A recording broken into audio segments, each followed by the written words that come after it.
let me talk to you. Because it was just a few weeks ago, Miscellaneous Discussions, episode 20, where it all begins again. Well, guess what? We wiped it from history! Stricken from the record books. That's right. Like it never happened. You want to take a swing? Don't deny Why are me. you yelling at me? Welcome, everybody, to episode 20, where it all begins again. Take 2. Right? Or is it take 3? 2. I don't know. Take 2. I am your host, Drew. Oh no, 3. Oh, is it 3? Holy shit. This is 3. Oh, it is 3. Holy Third shit. time's a charm. Oh my god.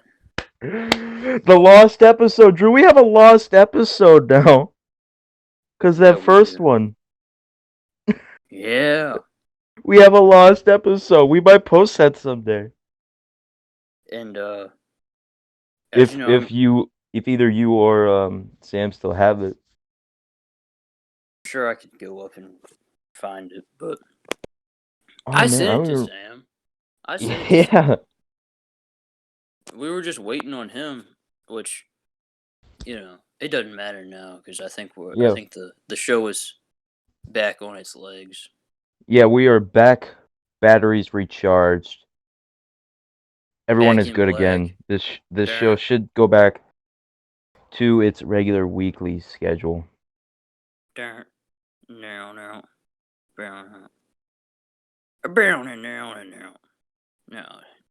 Anyways, Nick, a lot of things has happened. Hey, wait, you didn't do introductions, Drew. Oh, whatever, bro. I am your host, Drew, alongside the other host, Nick. Nick, how you doing? Andrew, Tony. Can I call you Andy? My name's not Andy. Well, Andy, I'm doing fantastic. How about yourself? I'm doing all right. I mean, all right, I guess. Kid, I know you're a little rusty. at this. You got the ring rust. I get it. I understand. You haven't been hitting the ropes at the PC. You're kind of slacking. Would you please shut up? That's what Andy. That was a terrible Drew McIntyre impression. See, as a dude that has the same name as Drew McIntyre, I can't do an impression. Now, the master will do his Drew McIntyre impression. Would you please shut the hell up? Wasn't my best, to be fair. I could do better than that. I choose not to, though. Because whoever thinks they have the best Drew McIntyre impression, he doesn't want to hurt your feelings. Isn't that right, Nick? Yeah. Yeah. I do have the best Drew McIntyre impression. Have you ever heard someone do a better Drew McIntyre impression than me? No.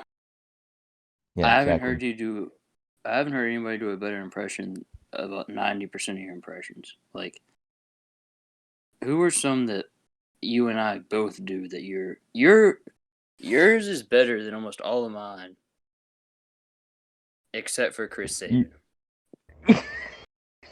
That's your best impression by far, 100%. What did he say this week to Shira? Hey guys, hey. I don't remember what he said to Shira. All I remember is when all of the trucks and cars like to drive by only when we record. They're back. The only thing I remember Chris Sabin saying is at the end of that one segment, he turned to James Storm and just went, "This is awesome!" Like he's 13. James Storm said something really funny. I think they were about to take shots of whiskey, and James Storm went, "Get some hair on your chest, shave it off, make it look cool for TV." Like Chris Sabin is a 13-year-old preteen, and James Storm is his cool dad.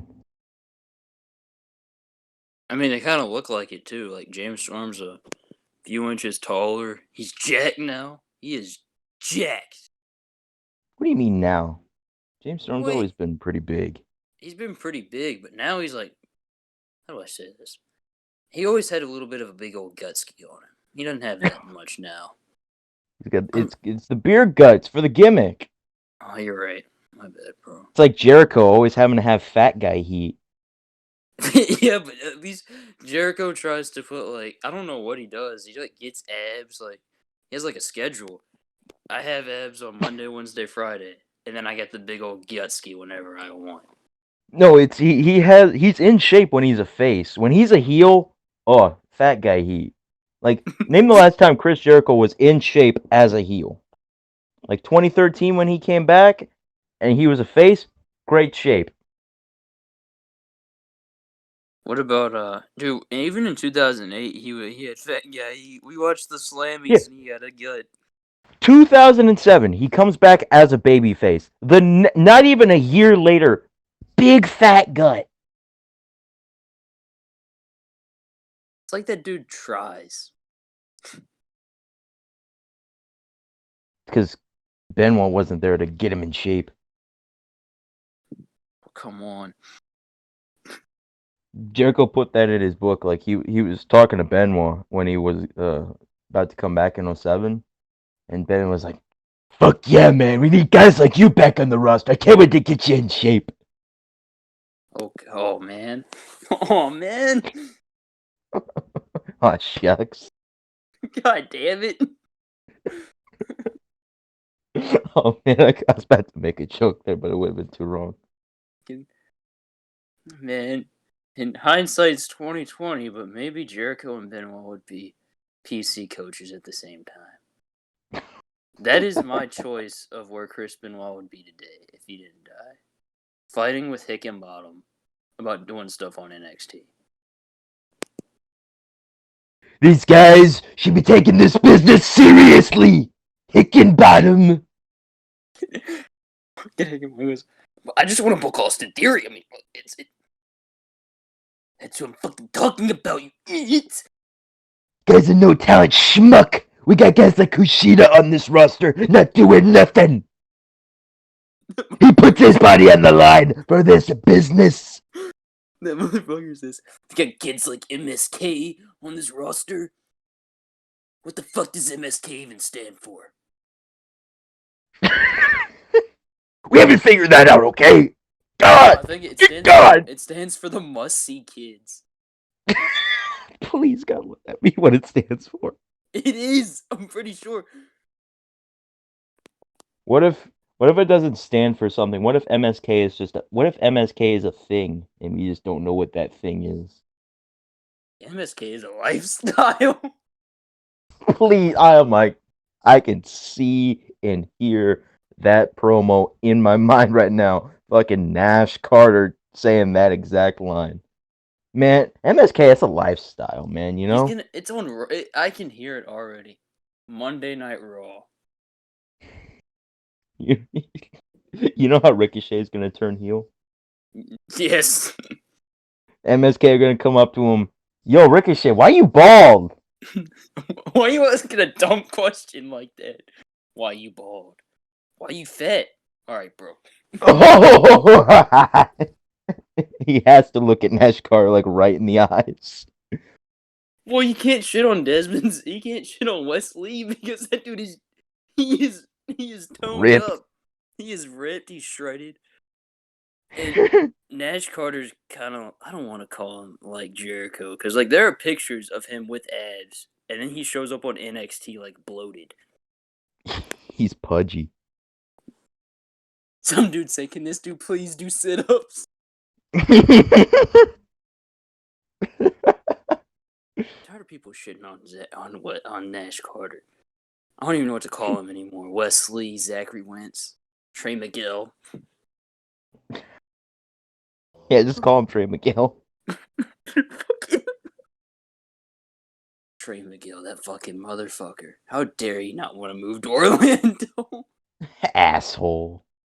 Piece of shit. acting like he's better than us. Because he doesn't want to be in this business, doing this. He's got to eat it. He's got to breathe it. And guess what? He doesn't do it. But you know who does? But you know who does? L.A. Knight. Yeah. Yeah. Man, listen, I've never been so excited for a signing in the past few years, and I'm being dead serious. I doubt you were more excited about Eli Drake than your boy, Austin Theory. I was pretty excited for Austin Theory. That was another one that I was shocked. I told you off there. I didn't even know Eli Drake's deal with the NWA even expired. I had no idea he was a free agent.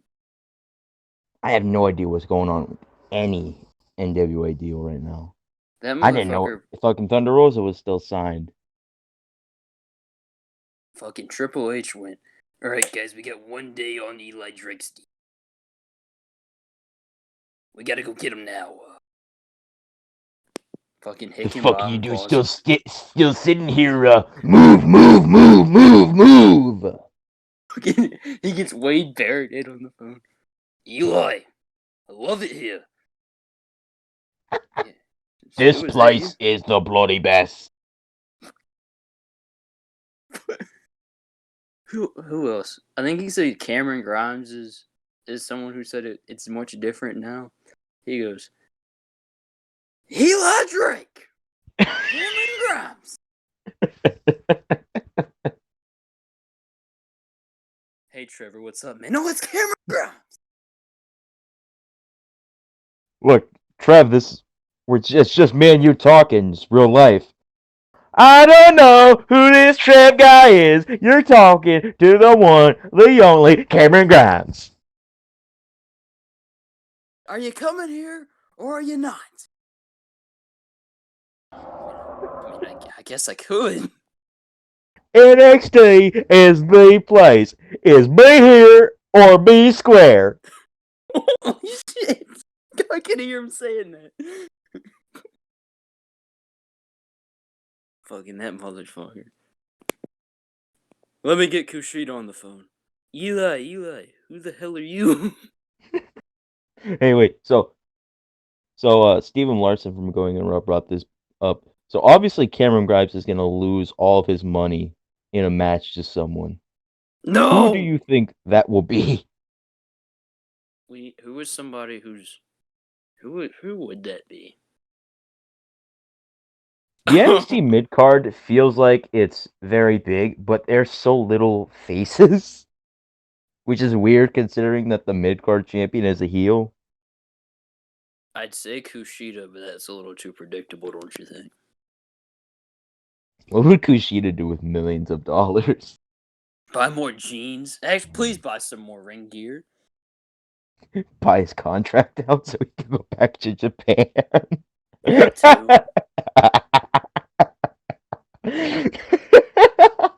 MSK could beat him in a handicap match just because they could go get more. You know. Who is another babyface? Triple H-san. Hikibara-san. Me no working out here. What are you talking about? Me lose clean to Johnny-san. I mean, who doesn't lose to Johnny Gargano? I mean, not Austin Theory, but nobody's Austin. Now, I want to hear. I want to hear about. I want to hear the opinion of someone not extremely biased towards Johnny Gargano, like myself. How did you feel about Johnny Gargano not only beating Kushina but beating him clean? I wasn't surprised that he beat him clean. I was expecting interference, okay, but I wasn't. I was kind of sort of shocked he beat him clean, but yeah, I don't really see the big deal. I've seen people say he should have won Kushida. I can kind of see it, but it's fine. You know what I mean? Yeah, I don't see Kushida on that level personally. Well, here's why. This motherfucker wrestles in fucking jeans. Yeah, he looks like a little Japanese boy, like Jim Cornette says. Like, he shouldn't be. Number one, I liked his gear. I don't know if you ever saw his gear. I'm sure you have. You watched Drew, I've NXT. seen his gear. Okay. Because, like, Kushida came in. I've seen Kushida many times before the end of last year when he started only wearing the jeans. This motherfucker came in. He said, "Me got a match with the Dream. Me no wearing shorts. Only jeans." No. He very handsy. Come on, bro. Fucking the Dream's like, Dream has no memory of that. No, you cut the shit. No check oil. No. Are we gonna get canceled for this? What, for being racist or making gay jokes? Oh, that's good. You know what? That's a good question. Whichever one. We're episode 20, where it all begins again and then ends. Well, I'm sure it's where it ended for somebody on the WrestleMania card. I'm not talking about Benoit. Come on. I was thinking of somebody who like Ultimo Dragon. Well, Kevin Nash thought that wrestling died at WrestleMania 20. Remember? I do remember that. I don't remember why though. Because that was where Vanilla Midgets was born. Oh, As he said, that's when wrestling died, because you had the two Vanilla Midgets with the titles. Vanilla Midget. Which Man. Eddie Guerrero isn't even vanilla. Oh yeah, that's kind of wrong. Stereotypical. Yeah, Kev, big offensive bastard. Fucking cracker. Did you see the other day when Darian said, "Is cracker a slur?" Yeah, I didn't see that. He put in the group chat, "Is cracker a slur?" I go, "Yeah." Did I ever tell you that last year, so sophomore year, this girl called me the N word, and then she called me a cracker, and then she went, "That's so mean." I'm like, "Which one?" She said Oh cracker, and man. I'm like, "Wow, okay, I didn't know it was that bad." I mean, Kevin Nash can say it all the time, and why can't I? Just like, what if I'm a Saltines fan? Huh?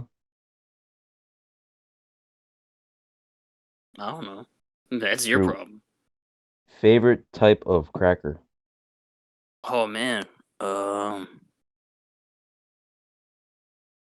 know, I don't know if I have a favorite. I don't know why I wanted to ask that. I just had the question came into my mind. Why not? I don't know. I like Ritz. I like. Are we going by brands or just like regular crack? Like just like saltine crackers or. Brand, type. You know, I usually only have like Ritz in my house, and so maybe Ritz. We do have the peanut butter. These don't count as crackers, but like the little cracker sandwiches with peanut butter. Those weird fucking like cheddar crackers with peanut butter. No, the like the cracker sandwiches. They are cheddar cracker. They are like Yeah, that's what cheddar I'm talking cheese. about. Yeah, yeah. I like them. Those confuse me. Why cheddar? There's one with like it's like chives or and something. Yeah, they make weird ones. Some girl at my school gave me her peanut butter and jelly crackers. They were actually kind of fire. I'm not gonna lie. You take the word cracker out of that stent. Never mind. Uh, my favorite cracker would have to be club crackers. Oh Keebler club yes, crackers. yes sir. You know what? Good man. Good choice. Two crackers talking about crackers. You know who I've else seen is it a all crack? now. You know who else is a cracker? Edge. And he won the Royal Rumble while we were gone. Drew, I don't think I've asked you yet. What did you think of the Royal Rumble pay-per-view as a whole? You know, You know what, a Nick? whole. Got to talk about holes on this episode. But, Oh goddamn. Thoughts on the Royal Rumble pay-per-view as a whole, the Royal Rumble matches themselves, and the Royal Rumble winners, I thought specifically I thought Edge, the which has been show very controversial. I thought the show was pretty Controversial. good. I mean, like, yeah, the show was good. The women's tag title match I did not care for. I really didn't see all of it. Thank God that was on the pre-show, because if that was on the main show, it would have brought the card down. Because that was not only the worst match on that show, but one of the worst matches I've seen on a pay-per-view in a long time. What opened the Royal Rumble? Drew and Goldberg. I'm happy Drew won. Didn't see that match. It wasn't terrible. It was just I'm pretty sure I can remember the entire match.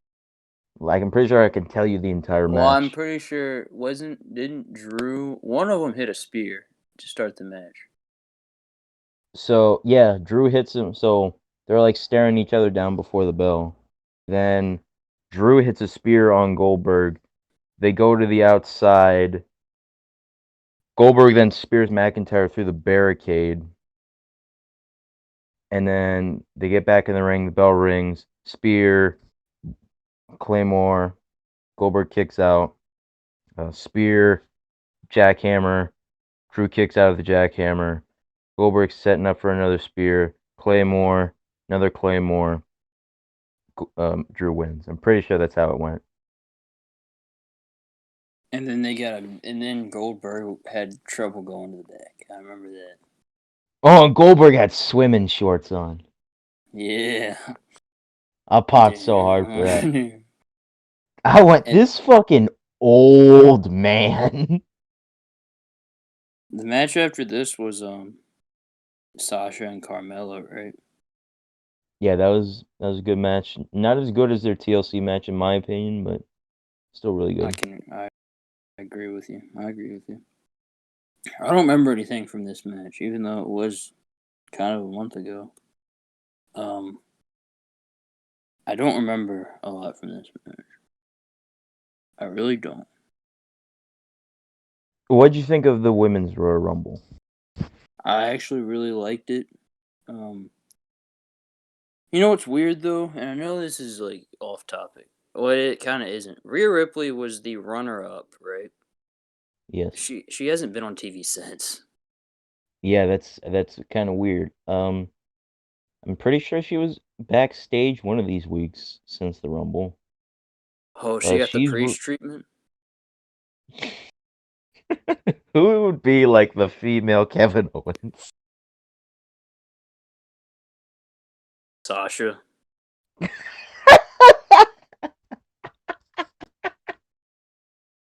Sasha, mate. We got heat. I can't even do a Sasha. I'm not gonna try. I'm not even. I feel like, even though we just did a Japanese man, Asuka holding down the young talent. fucking Natalia goes over and shakes Rhea Ripley's hand. It's fucking Natalia. I know. Here's the similarities between her and Edge. They're both Canadian. Tamina holding down the young talent. Oh, well, of course. I don't care what you think.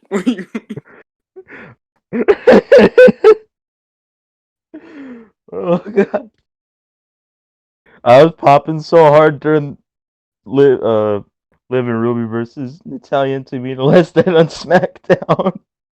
Tamina whipping that ass. Yeah, nobody meaner than Tamina. Let's go. go. I Either hate Cole or Corey condescension. said nobody, or no, it's on fucking Tamina's merch shirt. On Tamina's merch shirt, it says nobody meaner than Tamina. I go, no, it's nobody meaner than Tamina, It's idiots. gotta roll off the tongue. It's just gotta like it falls out of your mouth, you know. It's gotta feel natural. Like you can't even think about it. Yeah.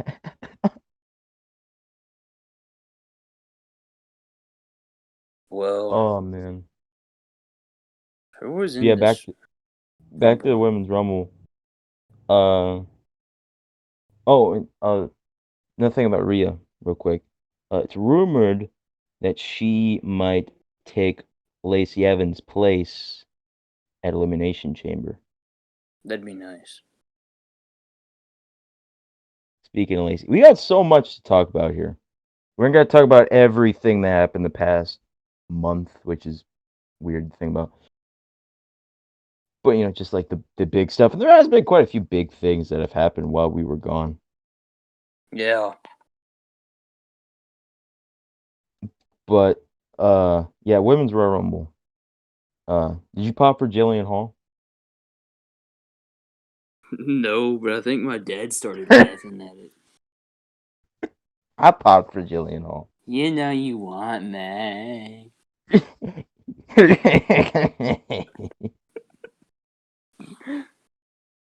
Did you pop when the boogeyman ate the mole off of her face? No, I think I popped more for the match itself at the Royal Rumble. I just watched that match because before the Rumble I was going through and watching a bunch of Royal Rumble matches, and I watched just because I saw it there and I'm like, I've never seen this. I watched Boogeyman versus JBL. One of the worst pay-per-view matches I've ever seen. Dude, what a fall from grace from JBL though, right? Like It's that so dude true. I went was from thinking about that too. the main event throughout 2005, right? Like he had like pretty consistent main event matches on SmackDown. He was on Team SmackDown for Survivor Series. And then, he worked the boogeyman at the Royal Rumble and lost in like what, 5 minutes? It was like 2. Oh, He got in he lost to the worst pump handle slam of all time. And the boogeyman was it waited 10 seconds to pin him. because the boogeyman has to like look at him? Do his little jive dance or his Yes. jig, whatever you call that. Was the same match that he like the worms like came from the top of the arena, right? Like into the ring? Or am I thinking of something What? else? Man, Are you JBL thinking talked. of Bray and Randy at WrestleMania? No, no, no, no, no, no, no. Because there was like legitimate worms came down, and I think JBL slipped on them or something. I Wait, don't right. know. You're telling me that the boogeyman did a worm bath Yes, where worms came down from the ceiling and landed on somebody in the ring? yes, and I'm pretty sure it was JBL. That sounds nasty. Dude, No, that's is that no way dude? they did that because that would have had that the ended the show, and no way are the Boogeyman and JBL ending a SmackDown Oh, when well, you Kurt don't know Angle was that. on the roster and the Undertaker. Well, I'd have to look that up. But what was I saying? Just Is like that a like Boogeyman animal? worm What bath. if they did a worm bath? Would that be like animal abuse? Dropping alive worms? No, who the fuck cares about worms?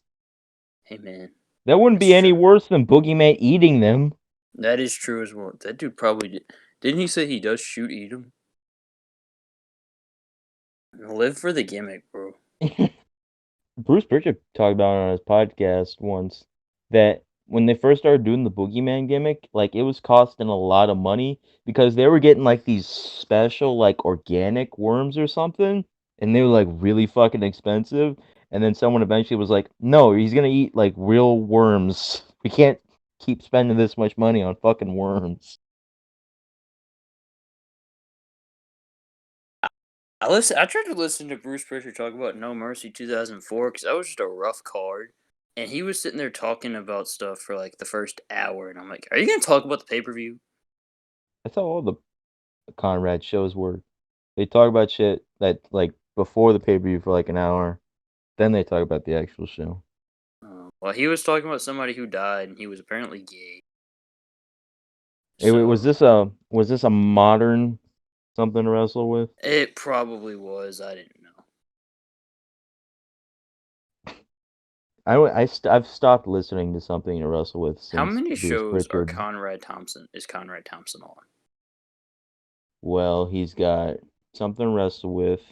He's got what happened when with Tony Schiavone.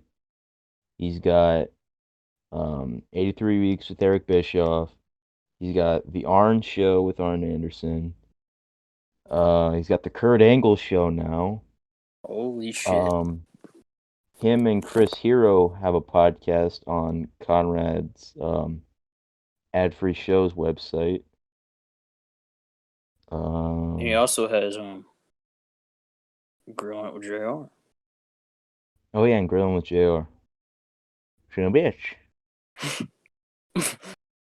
Wait, so how many is that? That's like 6, 7. Okay. I'd rather Busy. watch two old women slap my ass. Boom, boom. Here comes the biggest ass. The big man The is big back. man is back. He said 30 men will enter my ass. He says, there is nothing there is nothing worth more to a tag team than my ass.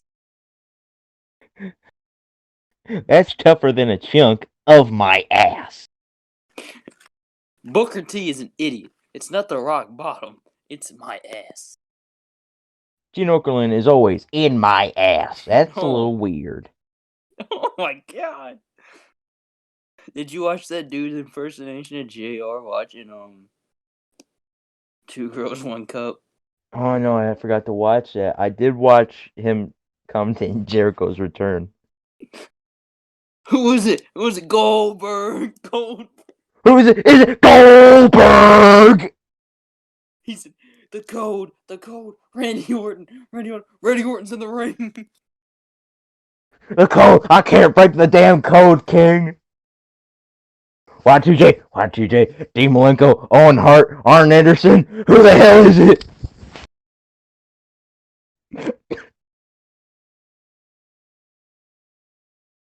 But yeah, the Royal Rumble. Bianca won.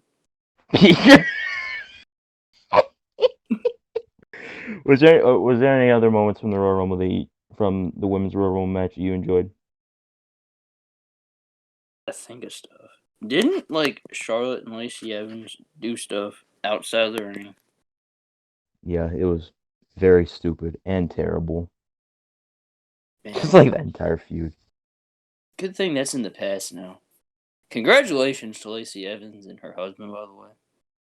You know, I've hated that man for a long time, for obvious reasons, as I know Drew has as well. But man, massive respect to that dude for this one.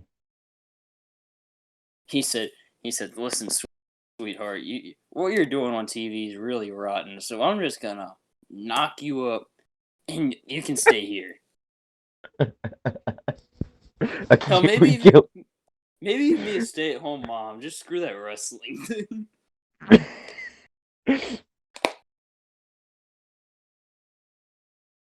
Get a lot more graphic there, but not going to. Oh, we saw Victoria. That was cool. I ain't the lady to mess with. Dude, I popped so hard. That song, it's so great. Did you know fucking Nicki Minaj sings that? No, I did not know that. Maybe I did. Yeah, that's I Nicki don't know. Minaj before she got big and was Nicki Minaj. She was like someone else.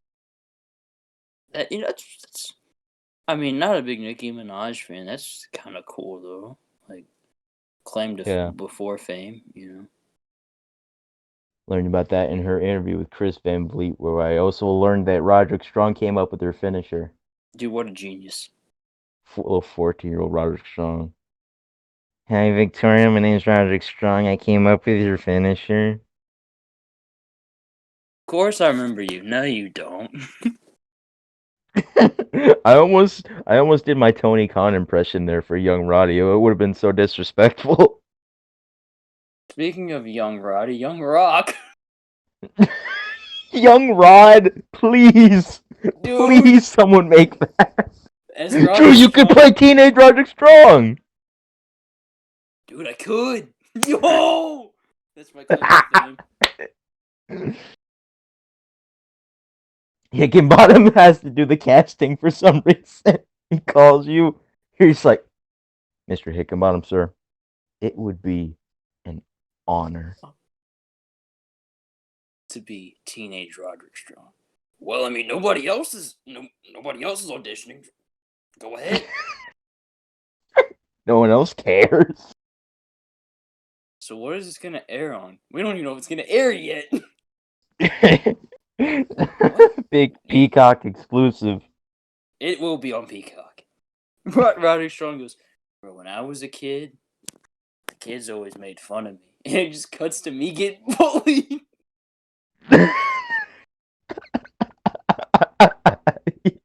You just getting fucking smacked around. It's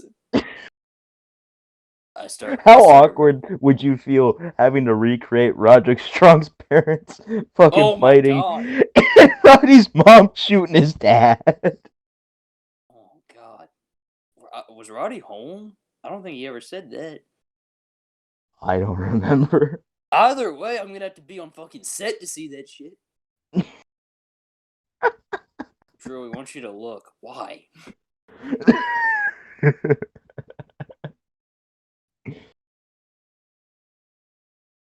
Oh man.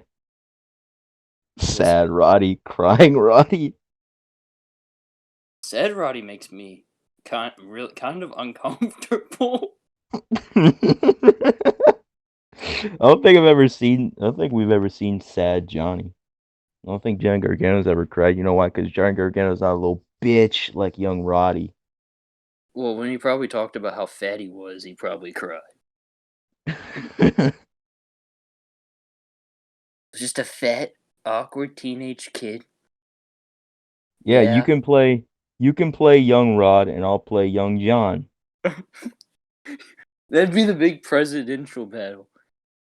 Because the Young Rock is all about The Rock doing an interview during his run for president. Yeah. When is The Rock shoot gonna run for president, bro? I'd vote for The Rock. He honestly might. He Why seems like not? he seems like a very intelligent dude, so Why not? you know, anyone will do better than the last guy we had.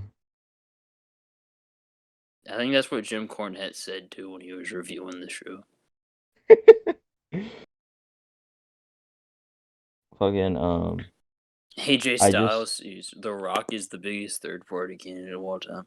You know, I'm a WWE employee. I may as well vote for this guy. In my ECW binge, I just passed the The Rock episode. showed up? I fucking wish. Fuck, could you imagine The Rock on the ECW intro? Fucking The Rock hitting a rock bottom. Let the puppets hit the floor. Fucking Austin showed up one time. That was cool. Well, but yeah, that makes sense. On all these modern, like 2008, 2009 episodes, they dedicate a solid 5 to 10 minutes each show for a raw recap of what happened the night before, and just the recap for when Donald Trump took over Monday Night Raw. That was weird. Oh yeah, I'm sure. You know, When he got yeah. stocks went way down. Mhm.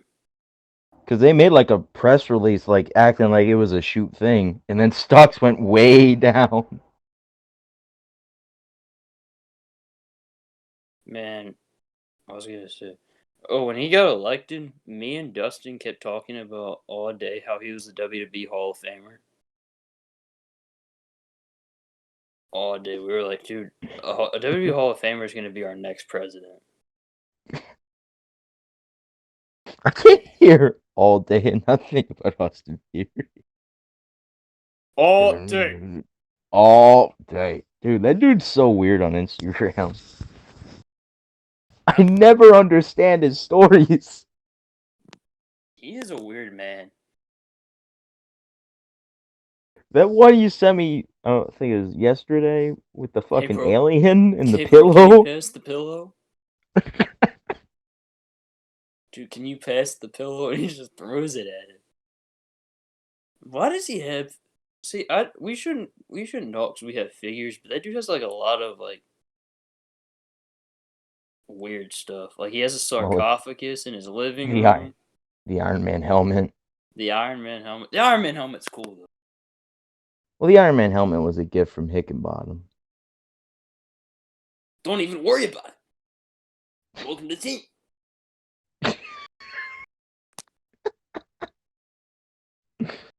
The Master. I love Josh Alexander solely for that. If that dude, Not because he's a great wrestler or bro, he is a anything like great that. wrestler. No, Not even that, bro. Not even that he should be the Impact World Champion. no, it's Just because he called because Hickenbottom the Master? Question mark. it's because that dude gets it. He understands. Big Taker guy. I'm a man, so yeah.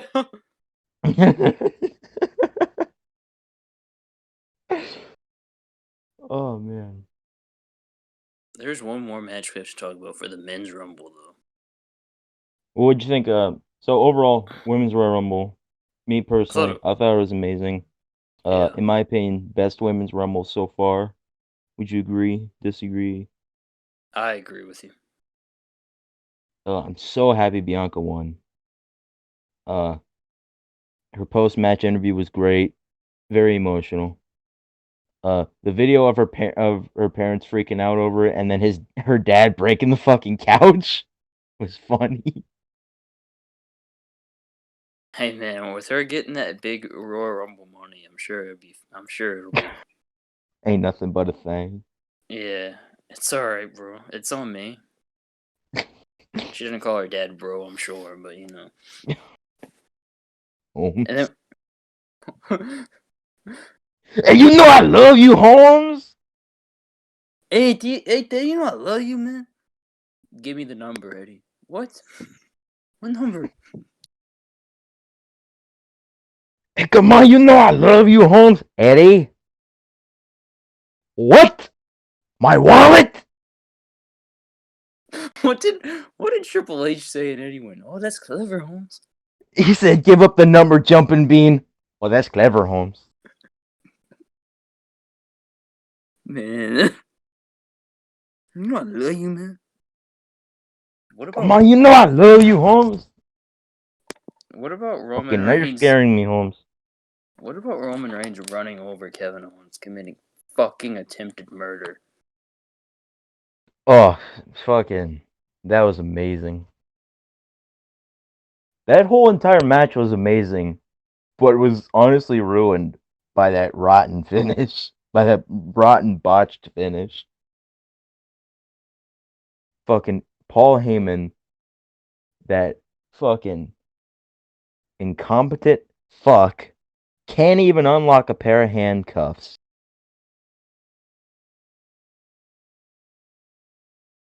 Well, he had heat with the boy. He has heat with the boys. So He has heat with Sonya Deville. Sonya Deville has a mad crush on me. She loves me.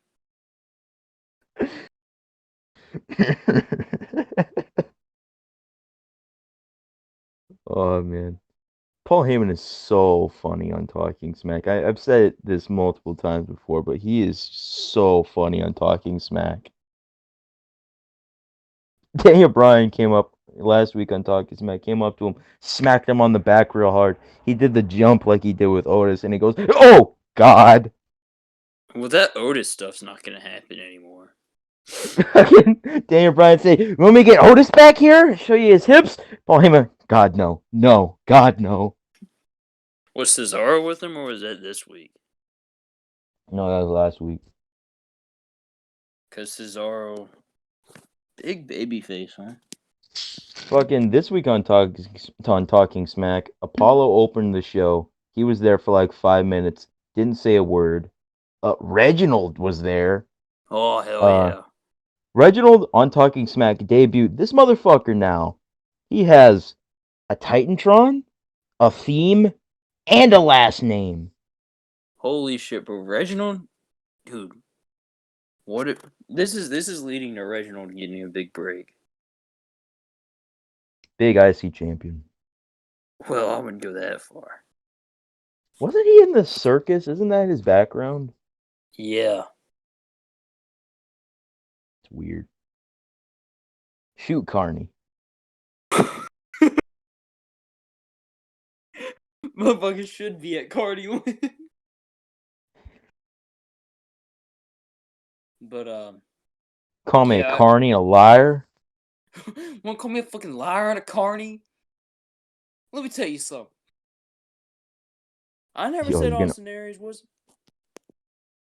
Oh, I never said Austin Aries wasn't a bad wrestler. He's a great little performer. Bottom line is, Austin Aries won't be a big main event player in a big company, and he won't admit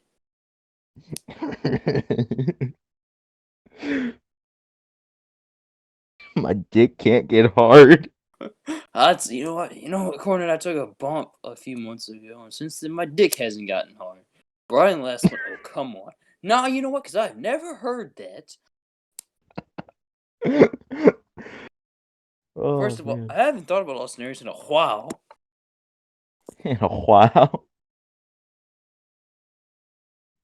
Oh, for what, Brian? On Cameo, would you stop it? Would you stop?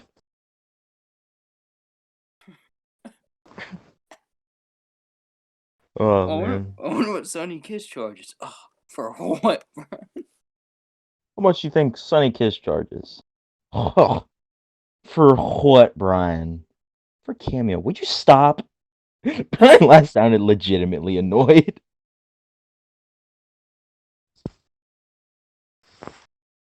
Well, I mean, I wouldn't have been annoyed by it. I probably would have done something very unprofessional and start downing him over that joke. Oh, Corny, wait. Oh, God. We couldn't work with Corny. He'd think we're way too big of marks. You guys are kind of freaking me out, boys. All right, you got 2 strikes and you're out of here. What about the third one? Shut the fuck up. You know where that third strike is? It's up your fucking ass, motherfucker. Don't go check for it, goddamn. Brian, I shit you not. This motherfucker puts his hands in his pants and sticks his finger up his asshole. Brian. Brian goes, well, you know, Jim, I'm actually kind of happy you got those guys. Oh, Brian, you're no use. I want them gone. Oh. Well, before we get any more graphic, men's Royal Rumble match. I thought it was very good. What about you, I Drew? thought it was very good. I thought it was very, very good. Which Royal Rumble match did you prefer? Probably the women's. Yeah, the women's one was really, really good. Like, going into the show, I was thinking like, oh man, Royal Rumble, it'll be good, but real matches aren't gonna be that great. You're not gonna feel the same without a crowd. But like, the matches were booked so well that it really it really wasn't affected by it that much. Nick, let's talk about this. How come Carlito oiled up on his abs, but not his like chest or shoulders. He showed up. He's all shiny in his stomach, and like you can tell he didn't put any oil on his shoulders or anything. Kind of That bothered the look. motherfucker is on the gas. Well, he's not coming back. Failed a drug test. He's like, worth it. Hey man, I look great. I looked great those 2 nights. It was worth it. You coming back, Carlito? Nah, man, for the drug test. See, I sound like George Lopez.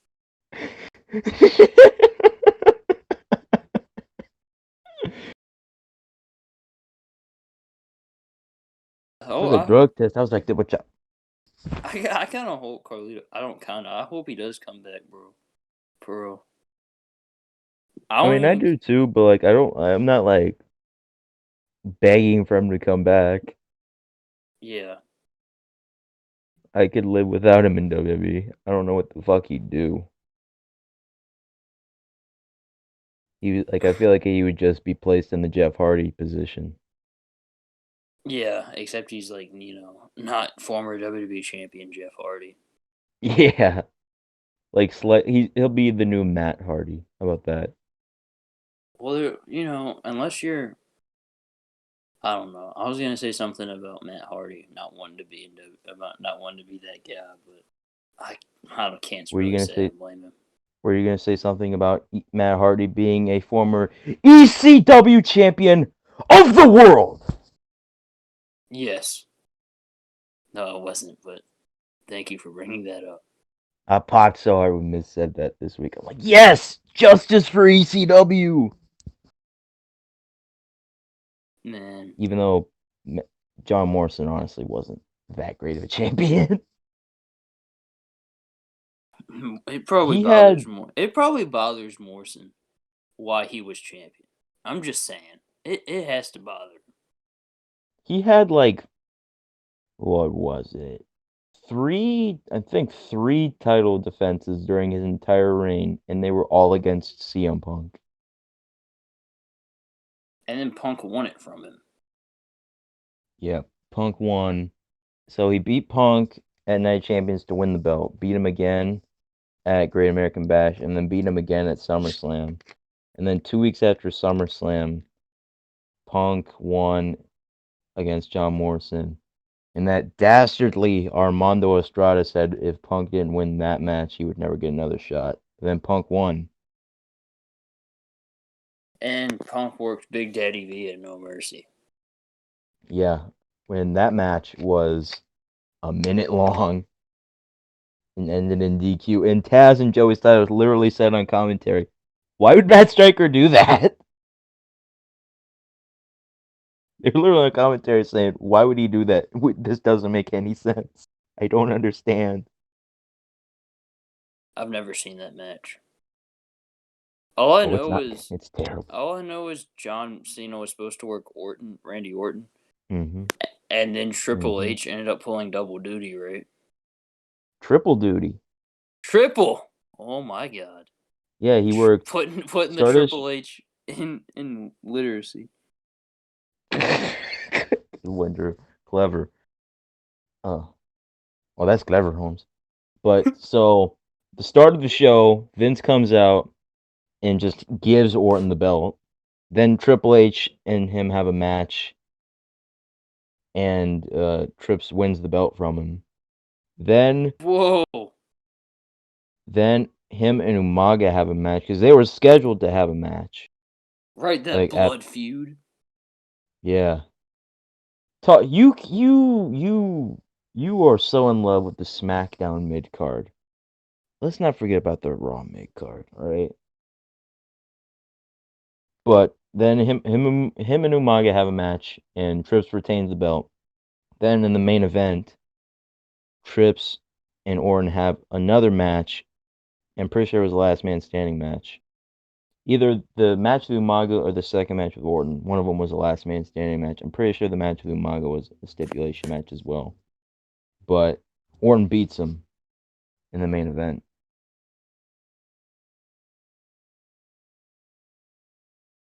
One of the weirdest Show. book pay-per-views of all time.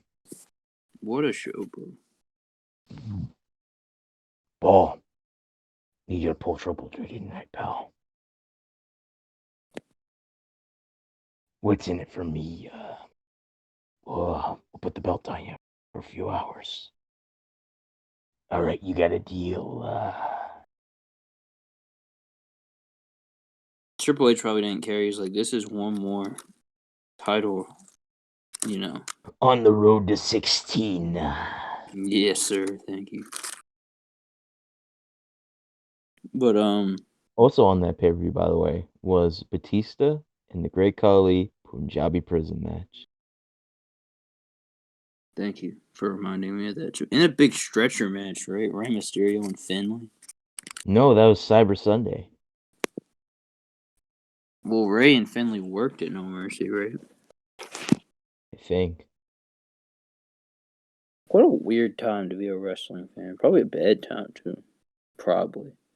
Yeah, I want to. After I get done with my ECW binge, I plan on watching 99 Nitro, and then after that, I want to watch 2007 Raw and SmackDown, just to see, like, because I've seen the ECW side, I want to see the Raw and SmackDown sides of how those shows were affected, if any.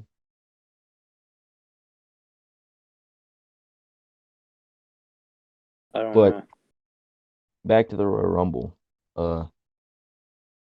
I can't remember who came first, so I'll just talk about the bigger one first of the two main surprises in the Rumble match besides Carlito.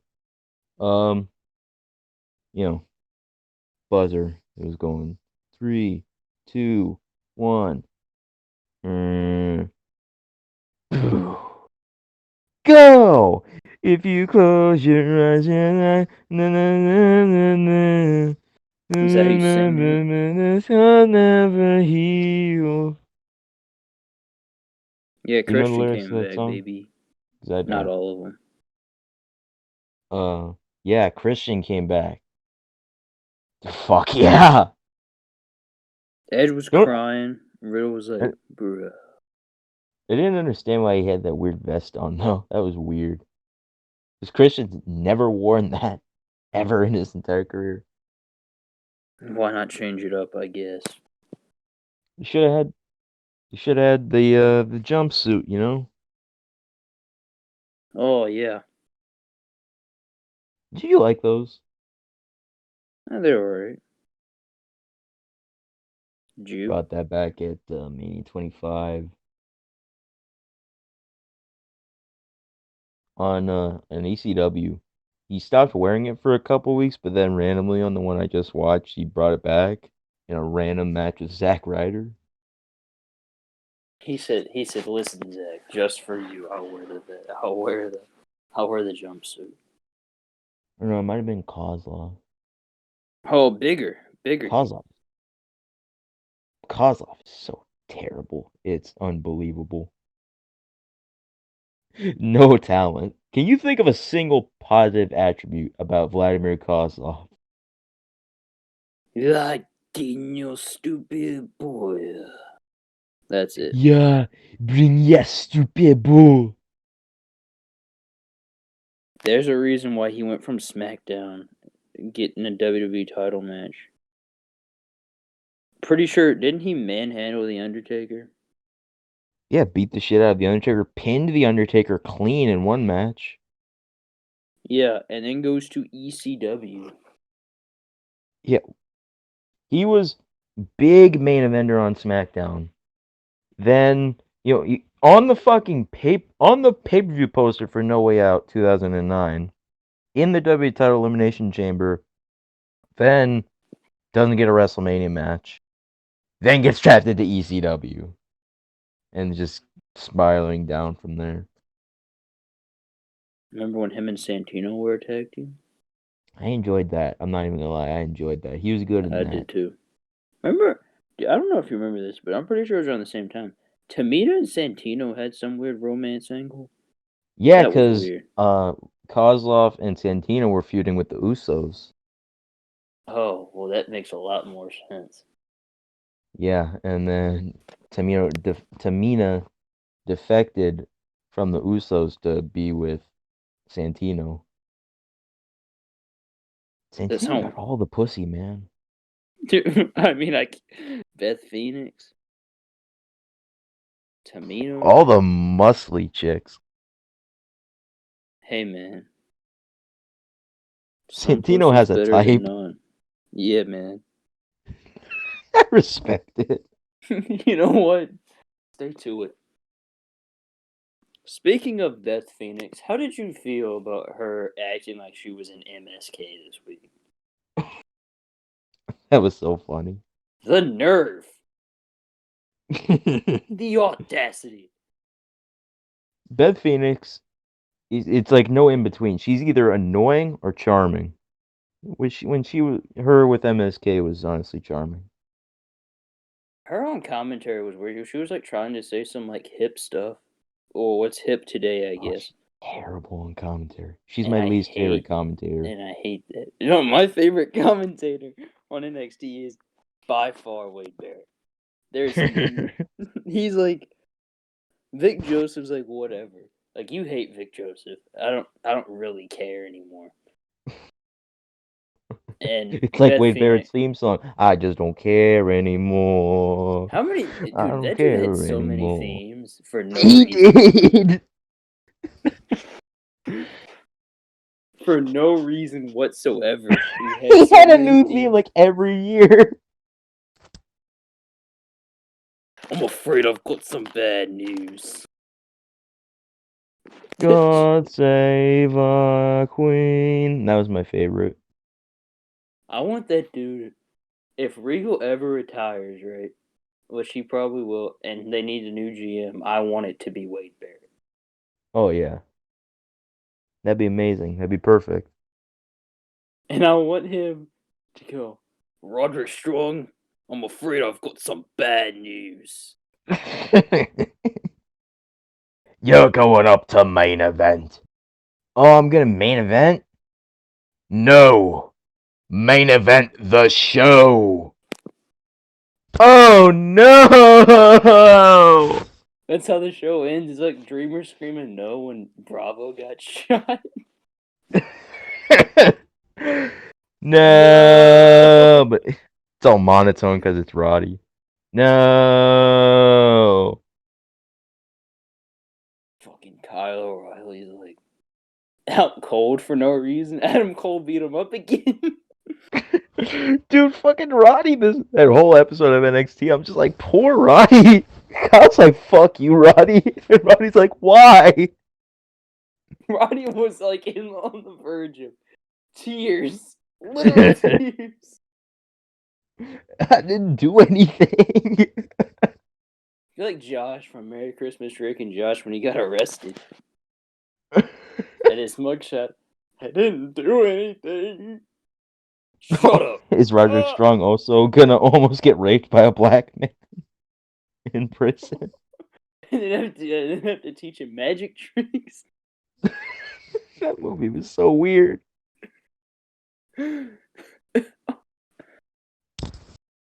Man, Dude, I what a found that week. at Goodwill. I found that DVD at Goodwill the other week.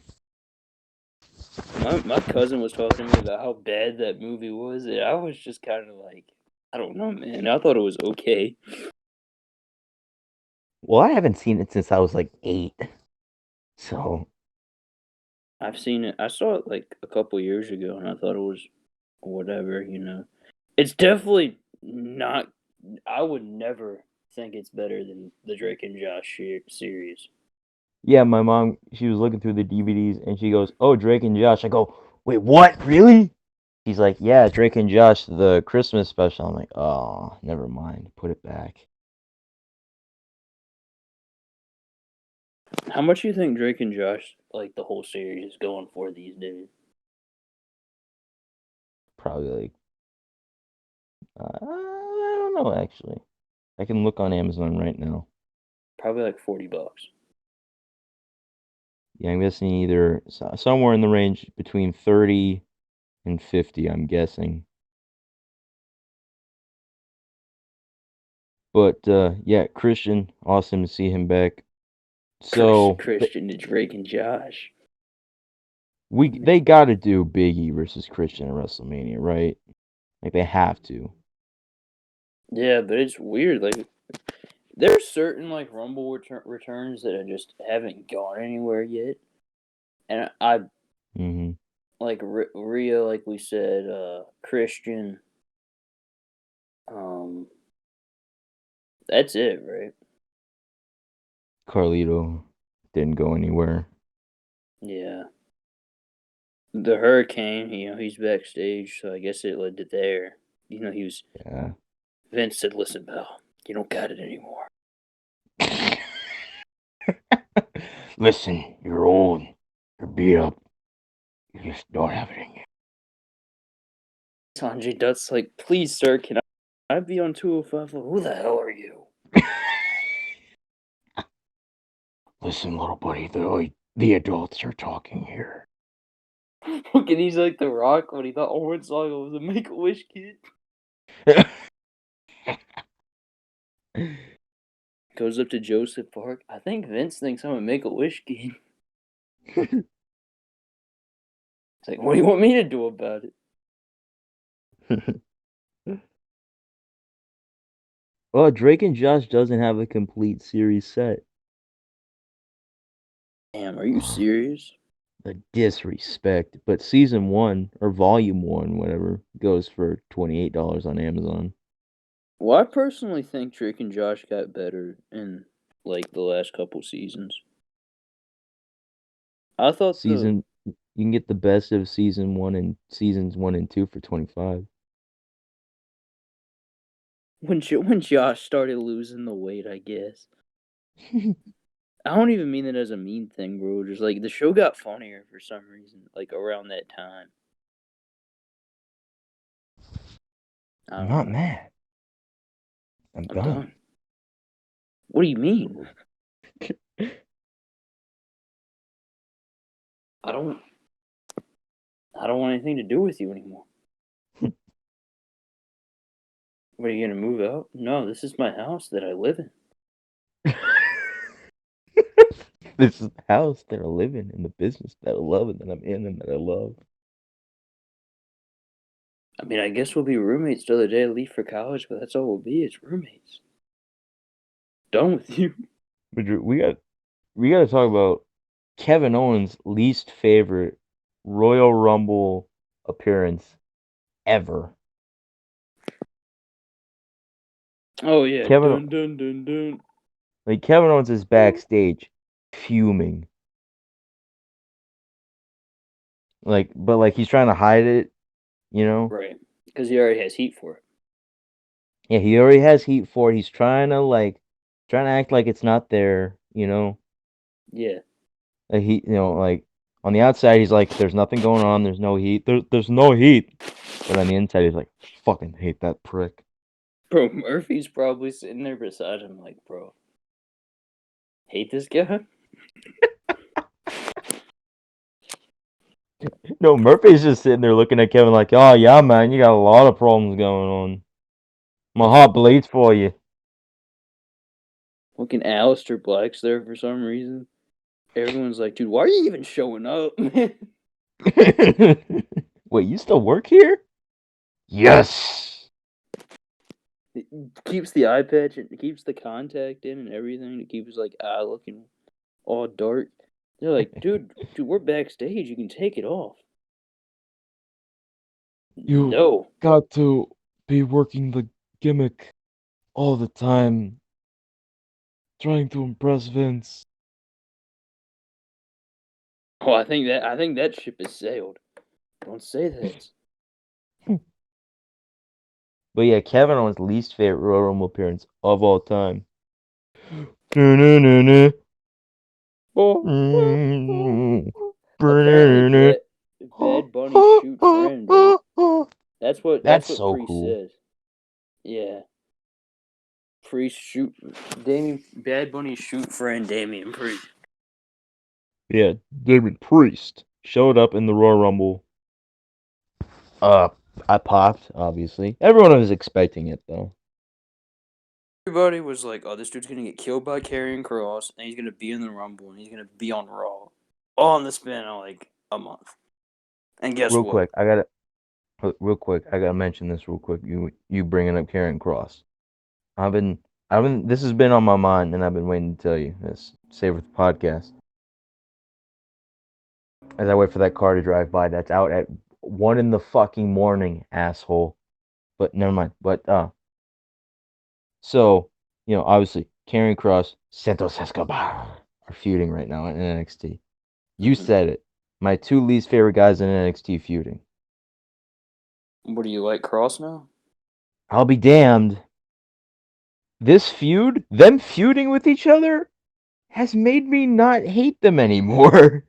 I No, don't Santos hate either Escobar, of them anymore. Santos Escobar this week popped me so hard.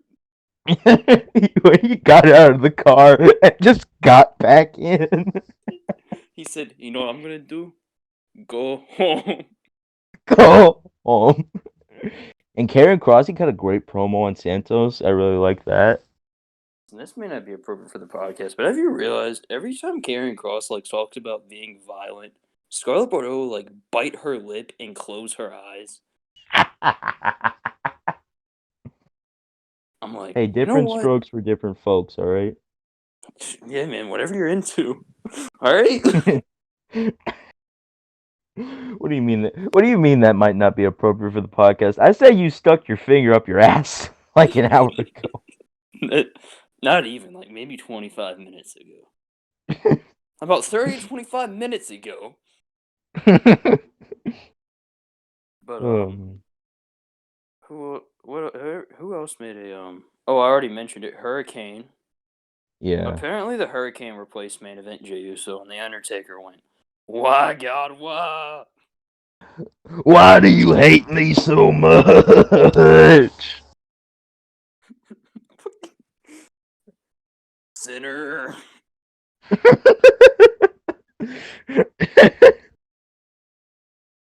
Amen, amen, amen, amen.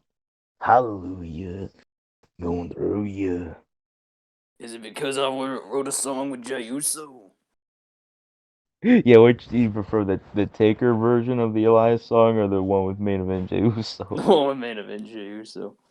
Amen, amen, amen, amen. Oh my God, main event Jey Uso when he was on Talking Smack this week, so funny. Kalisto came up for some reason. Fucking Caleb Braxton was like, "We got some big news here to tell us." Is Kalisto? And Kalisto's That's sitting there. Kalisto's gimmick, isn't it? Kalisto's gimmick is just being there for no reason. I said this. Kalisto should be the new version of Funaki. Kung Fu Listo? SmackDown. Instead of number one announcer, he could be SmackDown number one reporter. That'd be kind of fire. But just because Kalisto is unintentionally funny. Him making a fool out of himself is hilarious. Nice fedora. A what? What's a fedora?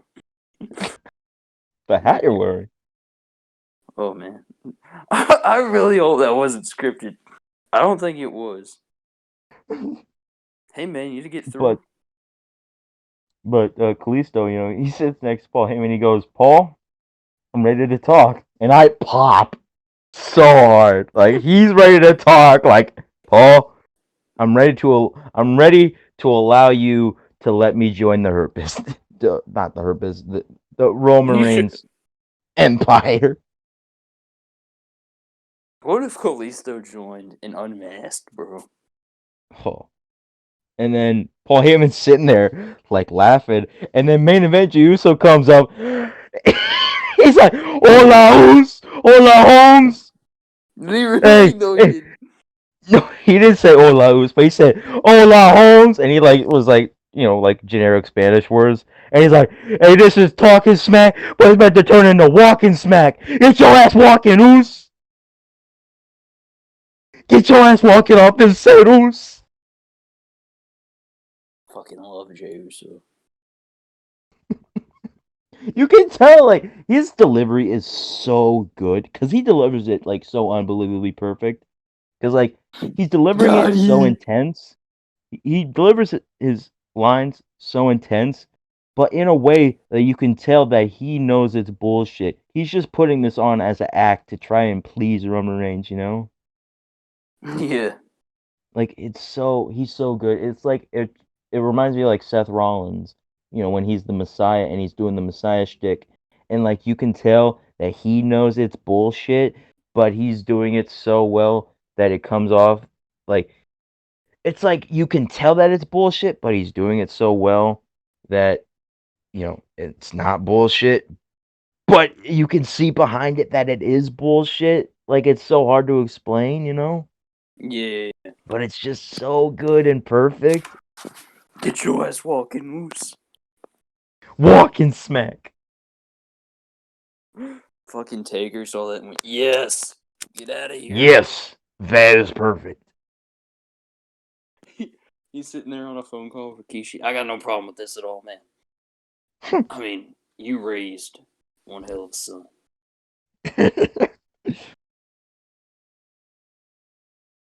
Paul Heyman was saying something, and Caleb Braxton goes, "Well, you know, it's talking smack, not talking Heyman."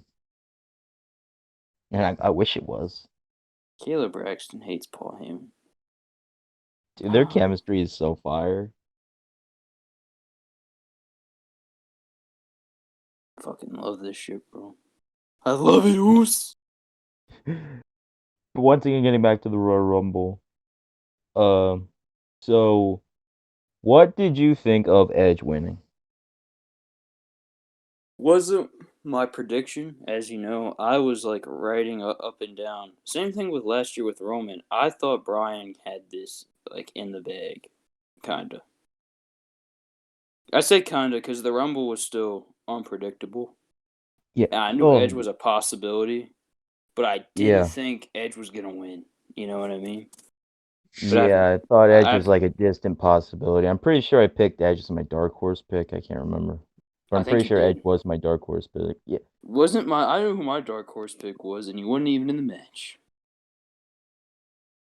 Who's that? Main event Jey Uso. Yeah, I was so we mad he wasn't even in the match, bro. I was so mad. fucking COVID. Keeping Take Keith Lee out of the match too. That was bullshit. I know Apparently Taker had Ricochet something was to do the with it. replacement for Keith Lee. They didn't even go with it. Oh wait, never mind. Ricochet was in the match. Well, that tells you so much, doesn't it? I forgot Ricochet was in the Rumble. Why you bald? Why you ugly? Why are you asking a dumb question? If that dude doesn't turn heel, I'm gonna be so mad because he just seems like a dick. Just have him be the main roster equivalent of Isaiah Swerve Scott. He can like instead of him dyeing his non-existent hair purple and red, make him dye his beard. Oh Oh, God. Have can him you dye his imagine? eyebrows like Sasha. I won't take this Sasha Slender, alright? I'm kidding. Those I'm kidding. those What's dyed eyebrows were so terrible. I know. Ratchet, as the hip people say. I don't think the hit people say that. I think only. All right, Nick. I see where you were going, but yeah, I have no problem with Edge winning, and it's become obvious now. It's gonna be Roman and Edge, and I have no problem with it. Yeah, I texted you right after the match. I would love if we got Roman and Edge. I just assumed he was gonna pick Drew, right? Like there was like, and Roman was still gonna face Bryan. It was just gonna be, Bryan was gonna win the Chamber, which he still could. He's just gonna lose the I night. thought I knew 100% the way they had been building it, we were gonna get Drew and Sheamus at WrestleMania, and that's still my thought. Oh yeah, Especially now that it seems like Edge is gonna go with Roman. and what do you think they're gonna do with the NXT title? Finn, Adam, and Kyle in a triple threat? There's a lot of different possibilities for the NXT title match at NXT Takeover or even WrestleMania if they do go with that. Either Finn versus Adam, Finn versus Kyle versus Adam, Fatal Finn Four Way versus with Cross. Finn versus Cross, Fatal Four Way with Pete Dunne added, or just another match with Pete Dunne. I think Pete Dunne and Finn Balor, their last match is going to be given away on free television like next month. I would love if Cole gets the belt off of Balor, Kyle gets the belt off of Cole, and then we get a big long feud over the title with him and Pete Dunne.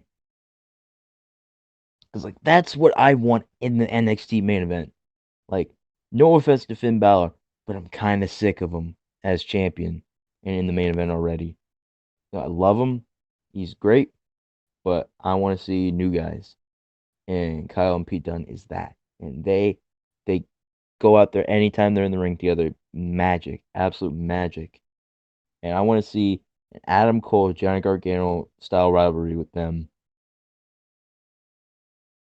Classics, like 3 takeovers in a row having classics. Nick, I have a question for you. So March 3rd is the I think the big so MSK is facing Lorcan and Birch the 3rd for the tag belts, right? Yeah. Kai and Gonzalez are facing Jackson Baszler for the champs, which if we're gonna predict Elimination Chamber at the end of the show, they will be.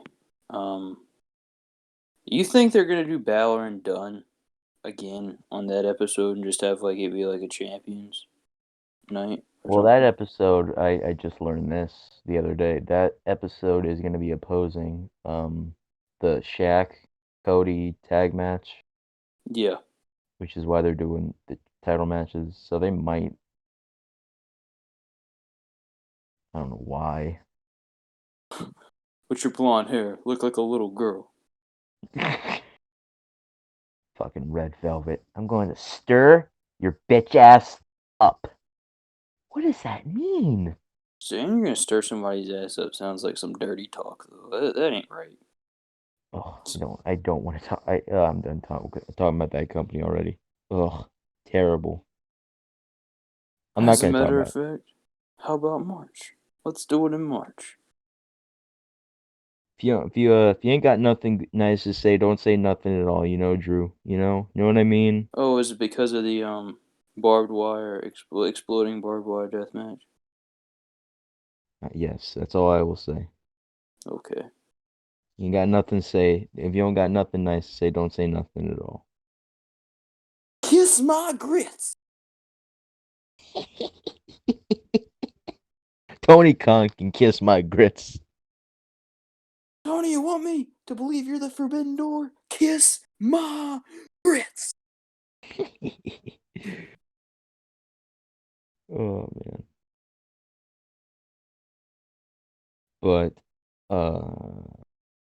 what else? What else has happened? Just kind of referred to it a little bit earlier when you mentioned Lacey Evans. Yeah, Lacey Evans is pregnant, and Good Ric for that. Flair. Is it? Um, He's the kayfabe dad. yeah, that's what was what's the word? Inferred. Yeah. Well, he did say, "Call me Oh, daddy." call me daddy, Woo, brother. I'm gonna be a dad. brother. I've still got it. What a lucky man. He does the fucking Kane thing when he won the 24/7 title. I still got it. So Ever told you that's my favorite Kane moment? that is your favorite Kane moment. I'm only kind of half joking when I say that too. I was about to say, are you out of your mind? It's so funny. He fucking runs off. Kane, He skips in the air. He jumps up and skips in the air and is singing, I still got it.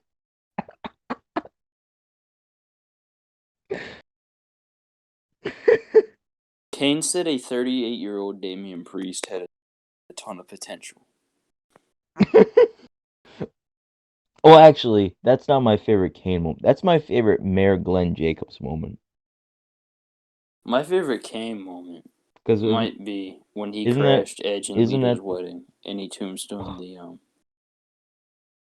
oh yeah, whatever. good guy rapist Ed, good guy rapist Kane. Yeah. He The raped he yeah, raped Lita and turned face. what you say is the what'd you say? The oddly over Kane. Yeah, weird. Didn't they like he was like he didn't do a lot then. Like he was in the chamber match after that. Like after that match, he worked who did he work after that? Didn't him and Big Show become a tag team? Yeah, so uh I know he worked Viscera at Backlash one year. Whatever year that was, oh What the 05. hell? Yeah, he worked Viscera, Backlash 05. Yeah, and then Edge. Cyber's Taboo Tuesday. Yeah, then he worked Edge. Then yeah, Taboo Tuesday. Him and Big Show won the tag titles because it was uh Was three that options to challenge Cena for the WWE title, and the two people who lost got to challenge for the tag titles like they'd done before, and that was Kane and Big Show. And they, Michael was one, right? That I think, no, wait, it was a, yeah, Michaels won, and it was a triple threat with him, Kurt, and Cena. dude, I need to watch that then. I think I watched Ric Flair and Triple H from that show. I want to watch that entire rivalry. I know it Have was you like seen? oddly like hard to watch. Either the Survivor Series match maybe because I think that was Last Man Yeah, Standing. they had a And bunch of blood. All their matches were super bloody. and Triple H, like Ric Flair was already spewing out blood like 10 minutes into it, Hmm. and he goes, "Come on, you son of a bitch, I'm pretty get sure up." it was Survivor Series where they were like driving screwdrivers into each other's heads. I think that's what it was. Post Evolution heel Triple H, huh? What do you think of that? Did Yeah, I agree. I don't know what Triple H did like the entire year of 2005 besides like did that like that's it? Triple H Triple H wasn't at SummerSlam '05, right? No, Was I he don't think he injured? was hurt. He may have been. Because he worked you SummerSlam '04 is when he worked Eugene. Yeah, what a weird. That's a weird thing to tell somebody. Triple H wrestled Eugene. Chris Benoit got involved. Don't listen to those guys, they're trying to use you. Eric, if Triple H wants a shot, I'll give him a shot. Please, you leave Eugene out of this. Like, man, like that's when believability died in wrestling. Like Chris Benoit would give a fuck about Eugene. No, what? Triple H is my favorite wrestler. That's what that dude sounded like. Wait, who? It was in a vignette for Triple H and Benoit, and Eugene just goes, "Triple H is my favorite wrestler," and it sounded so unlike Eugene because Eugene, his gimmick was he was autistic. It didn't sound like Eugene. All Well, right, that may need to get cut out. at least you didn't say. At least I wish you would have said retard, so I could have done the Ken Anderson. You can't say retard. I know I'm gonna edit it. Are you just saying this because you're Kennedy's friend?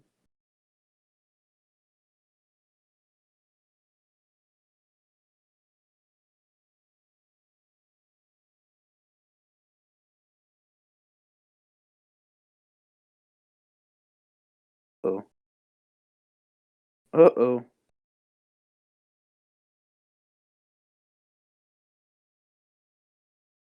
You missed the joke. What did you say? I said, "Are you saying this because you're Kennedy's friend?"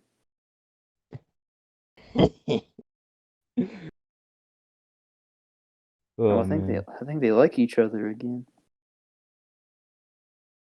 I just saw Bob. You hugged, kissed on the mouth. Oh, okay.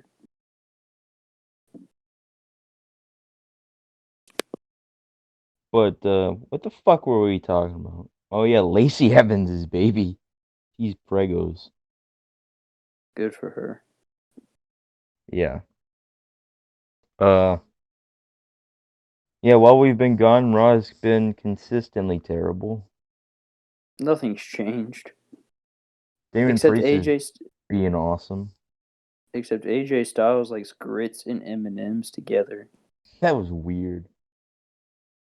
He's And like, you oh, try it sometime. and it almost was like, no.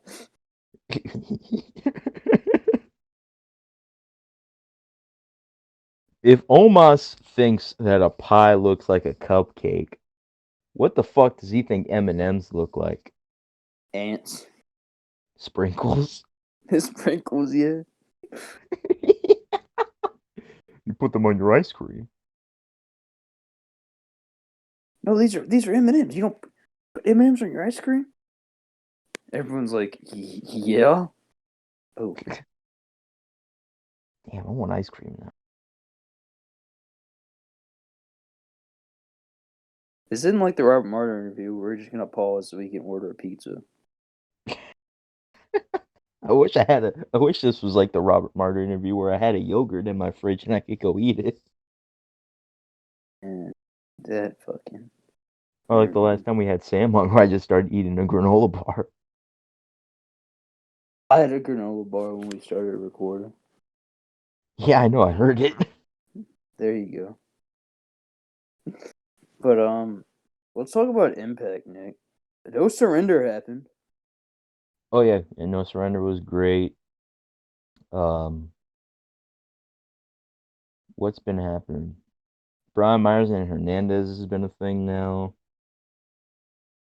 Tommy Yeah, Dreamer, we missed the entirety of Tommy Dreamer in yeah, Rich man. Swan, How that the whole hell thing. if I turn 50, Nick, and I'm in the wrestling business, and I hope I am, does that mean I get a world title match? Automatic world title shot. Automatic. Hey man, I turned 50 on this day. Can I get a title shot? Thank Drew, you. so Drew, everyone knows you're my young boy.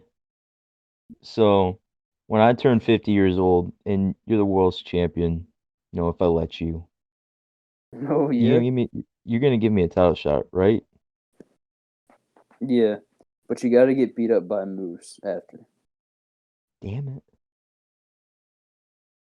Yeah. Well, his name's not gonna be Moose at that point, because Oh like yeah, that's true. I'm gonna have beaten him in a match for the right to use the name Moose. Moose, I'm sick of your shit, man. Moose, I'm sick and tired of your shit. Your name is not Moose. Yes, I am. It says it right here on my birth certificate. Why is that written in crayon? Damn it, EY. Motherfucker, you only gave me 5 fucking minutes! This is the best you can come with. Don't yell at me. King's just in the corner. Fucking moron. Kingston's like fucking George the Animal Steel, fucking teething on the damn turnbuckle. The fuck? King losing his mind.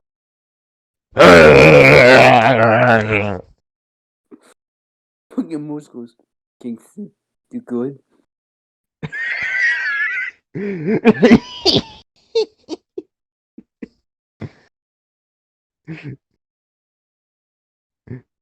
Yo, King, everything alright over there? Yeah, boy, yeah, boy, yeah.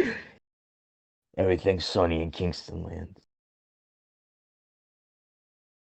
Everything's sunny in the kingdom, you know what I mean? The Shoot Kingdom. Hey. No.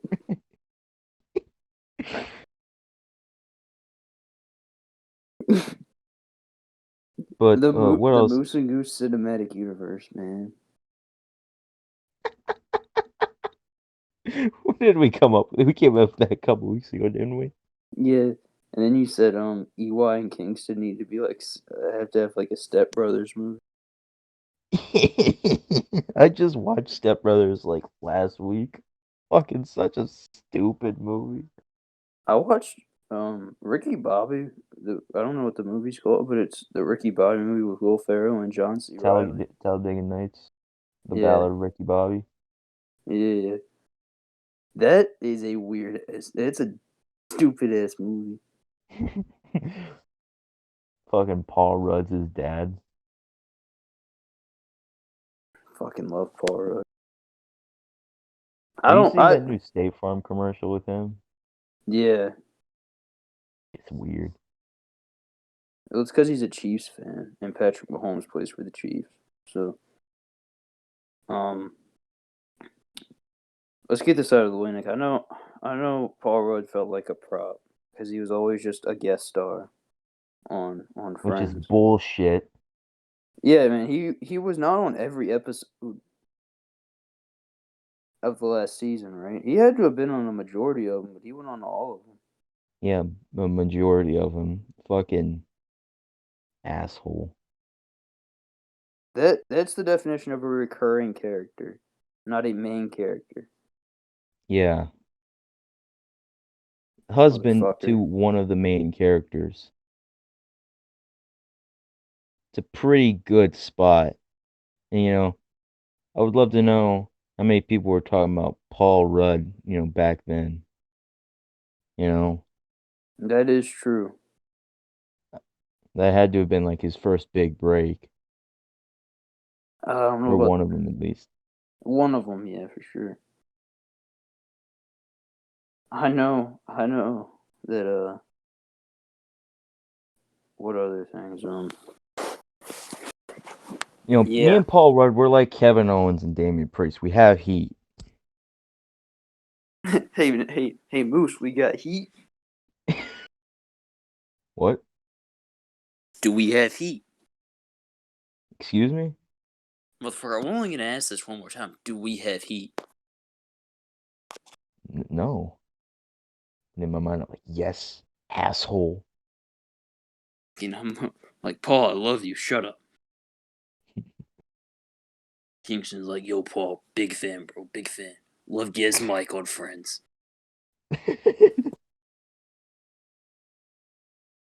What was my name on Friends? Mike. What was my last name? I don't know, fucking buffet. I don't know, fucking buffet. What was this? Did he like not have a last It was name? like Hannigan. Wasn't there an episode where Phoebe didn't want to take his last Yeah, name? she didn't want to take his last name, and they both changed their names throughout the episode. Oh, that was weird. And then she was like, "I'll settle on Phoebe Buffet Hannigan." What's up with all these? Oh yeah. These are like weird ass last names. Tribbiani, Bing, Buffet. Buffet, Geller. Geller.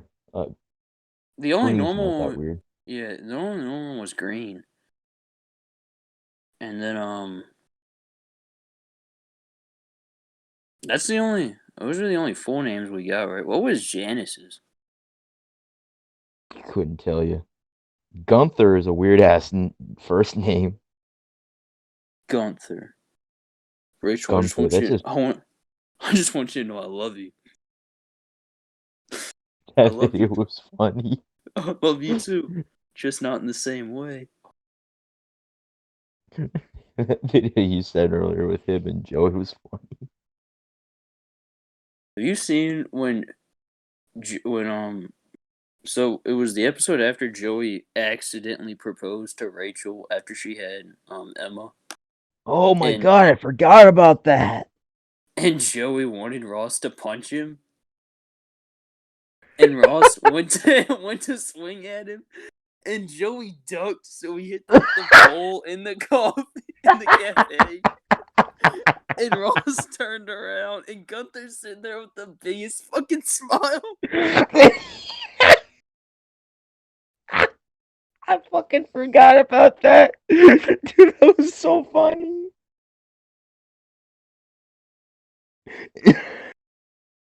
Wasn't Ross like, why'd you duck? And then Joey said, "You duck when you get when a fish is coming at you." See, and he punched Ross. I did. And then, I think Joey put in the quotations, "I'm sorry."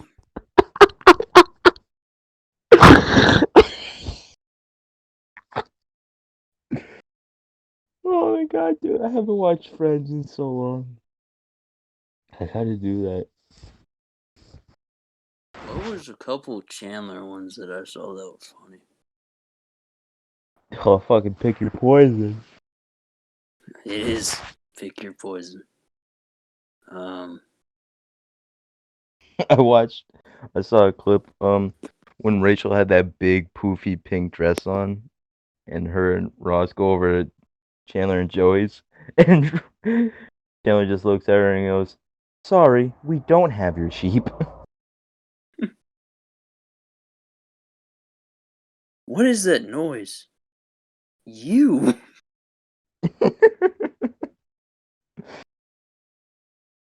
Oh man, when Joey and Chandler got robbed. What the hell happened? Oh man, he promised he wouldn't take the chairs.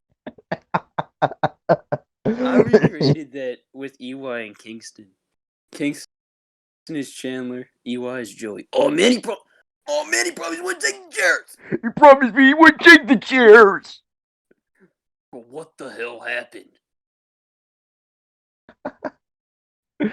He said that this stand couldn't.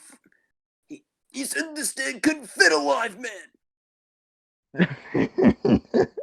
So you voluntarily went in the stand? You know what I'm gonna do? Next time I see him, bend over. No. Oh man.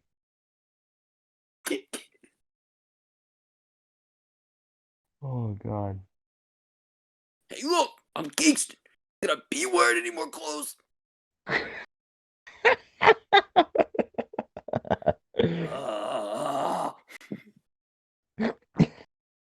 Imagine EY in the Joey lipstick commercial.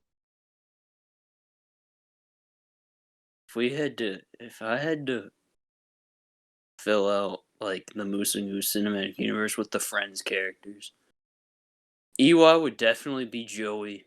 Kingston is Chandler, and I don't know who Ross is. Ooh. Who's a recurring character?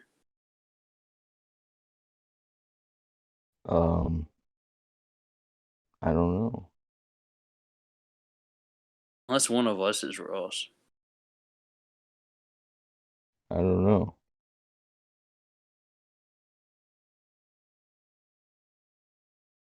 I don't know. I'd have to put some thought into that one. But NXT's been pretty fire this past month. Has it though? I haven't been. NXT has been hit and miss for me. Well, I'm pretty sure I've said this on the podcast before, but I don't like either Wednesday show. I just care for NXT more than AEW. So well, I watch NXT that. has more guys that I like, so I care to watch them more and think they're better. NXT I find more boring. AEW I find more aggravating. So me personally, I'd rather be more bored than aggravated. So I watch NXT. So you want to talk about Vengeance Day?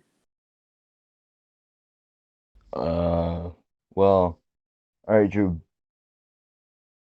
Is it the best takeover of the pandemic era?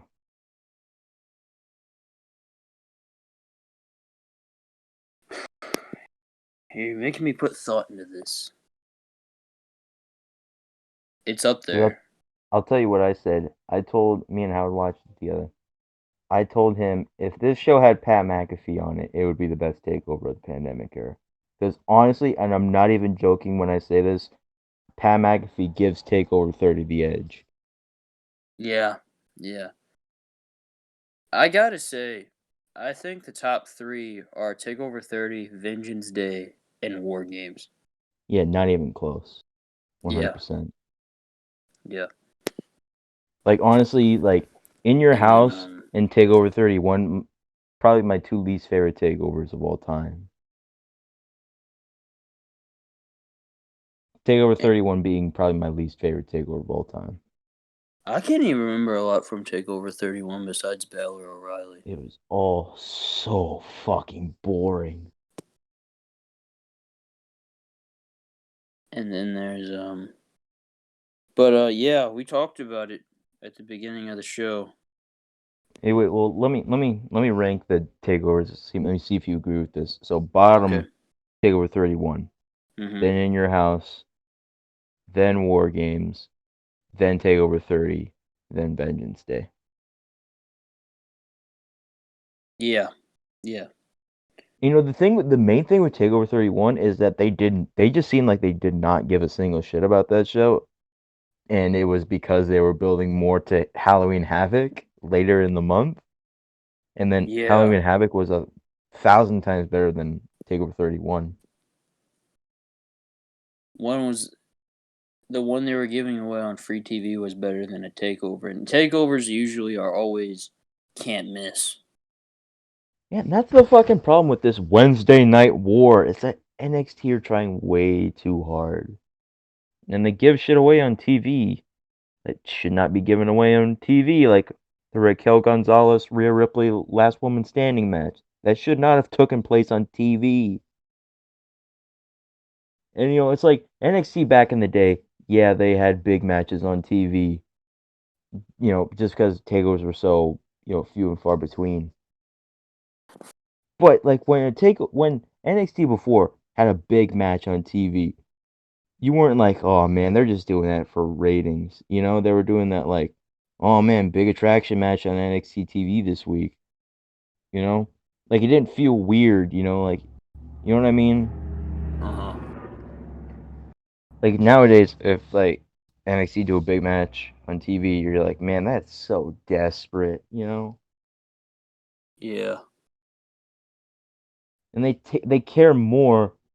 Like NXT before would put big matches on TV sometimes, but now they care more about the TV matches than they do the takeover matches. Like Johnny Gargano and Damon Priest just being thrown together on takeover for no reason, and then Halloween Havoc, Johnny actually wins the title, and there's actually been some build there.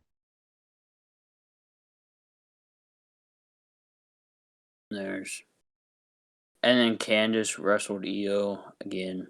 Should I say again? Yes, Okay. Yeah. they had wrestled before, so that would be again. Well, I mean in like the same like period of time because last year, I mean like heel Candice versus face EO. Been the first time we'd seen that. Yeah. Well yeah again they worked before, but then it ended up happening again in a ladder match at Halloween Havoc. Well, no, it was not a ladder match. Huh? It was, uh, what the fuck? Whoa, man.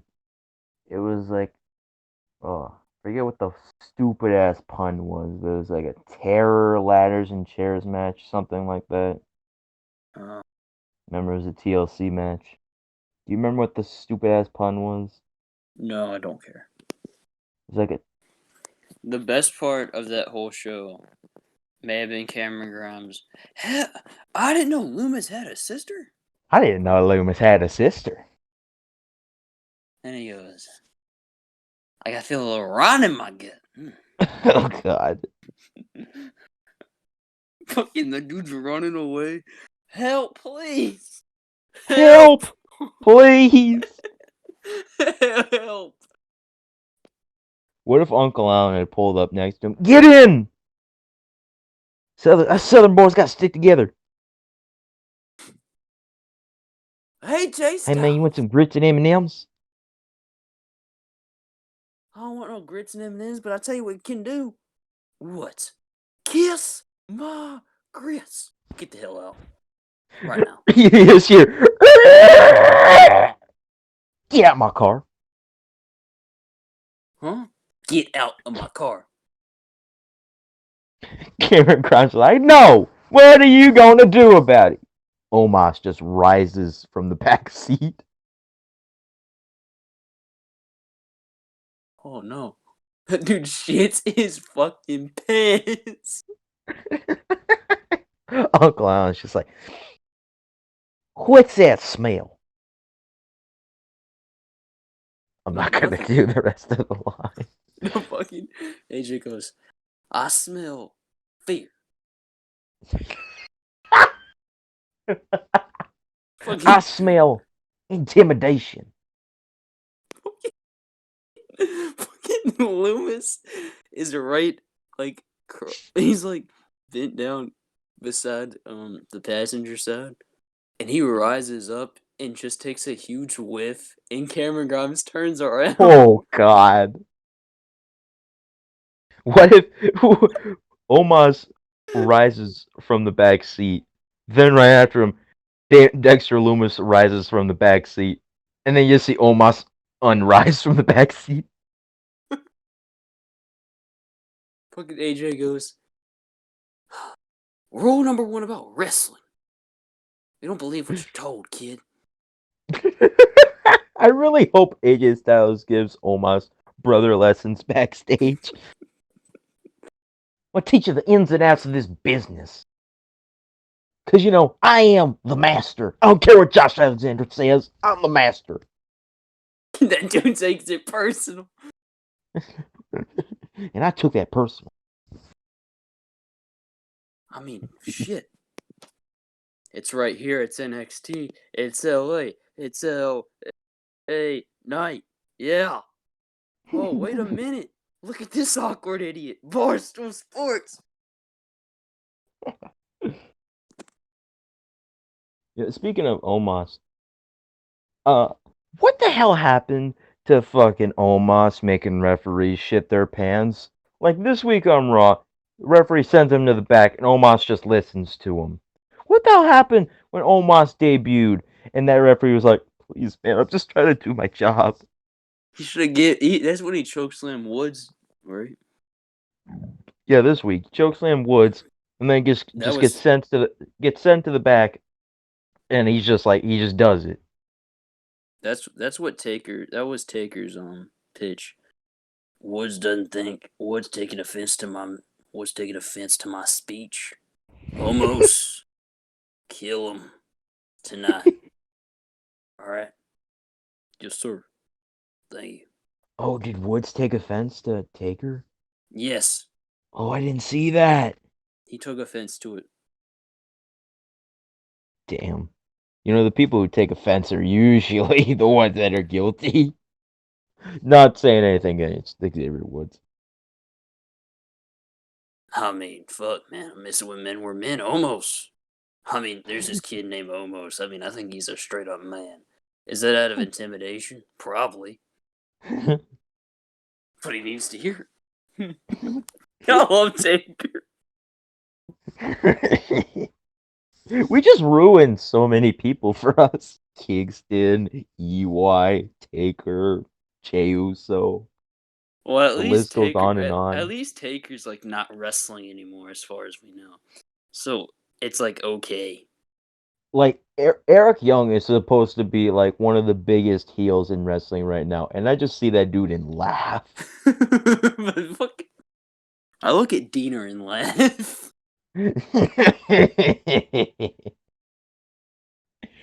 Diener.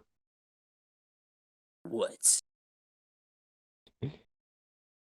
Man, like when they first started calling him Diener, you would just say call him Diener. I'm like, that's not his name. And then I saw like, my God, that's his name now. The fuck? And Jake is Jake something now. Fucking Joe Doring isn't just Doring. Those are their. I was gonna say their slave names, but Oh, you know. But man, I'll tell you what popped me so hard when Jake something went. Jake stands for something. Jake something. I went, yes! I popped, but dude, that was lame. I honestly think what we said, like as a like as a half joke, would have been better. Where he's just like, Oh, just I am Dreamer Jake, being like, Jake, Jake something. Jake, something, something, something, Jake something. Yeah, yeah, Jake something. I like that. Alright, great. Well, did they ever? Because he was always just called Cousin Jake. Did they ever say like his name is Jake Diener? No. But they were the Dieners though, so Right. So, they implied it. I don't know.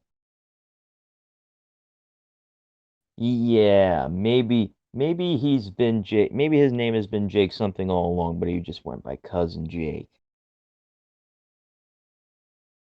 I don't know. Well, I Scott don't know. D'Amore's an asshole, by the way. Fuck that motherfucker. Yeah, fuck Scott D'Amore. Him and TJP literally admitted that they plotted against Rohit.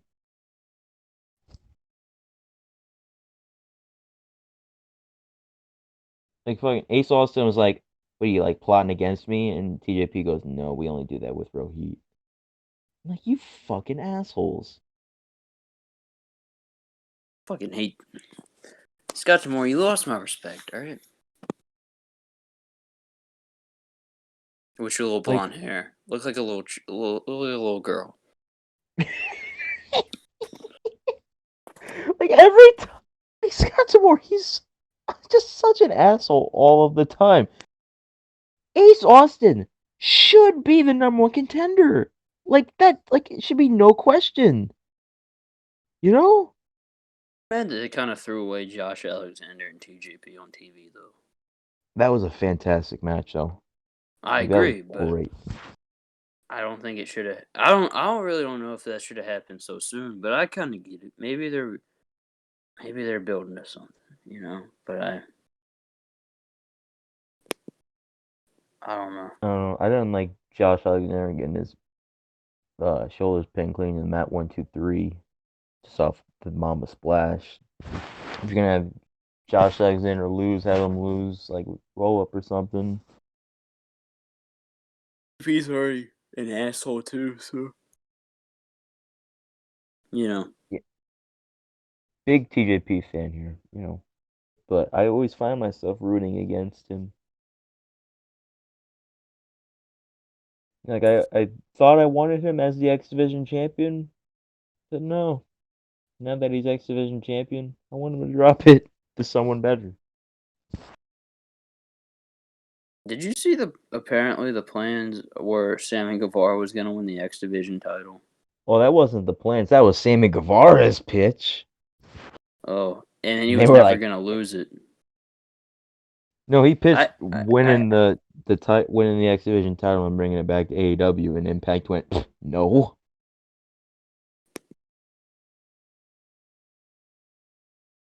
well, what do you think of that, Nick? I mean, That real I wouldn't have been against Sammy Guevara winning the X Division title. I mean, you do. it's not what I would have. I mean, I wouldn't have been against it, but I honestly wouldn't have been for it. I think there's just so much going on with that title that you can't just go in there and interrupt. I mean, you can, but I don't think you should. Hmm. And now he didn't want to, and then he didn't want to work with Impact. So, you know, And like you have TJP the champion. You have Ace Austin, who seems to be being groomed to be the next champion. You got Rohit Raju, who just got off of being great champion and could still be champion again.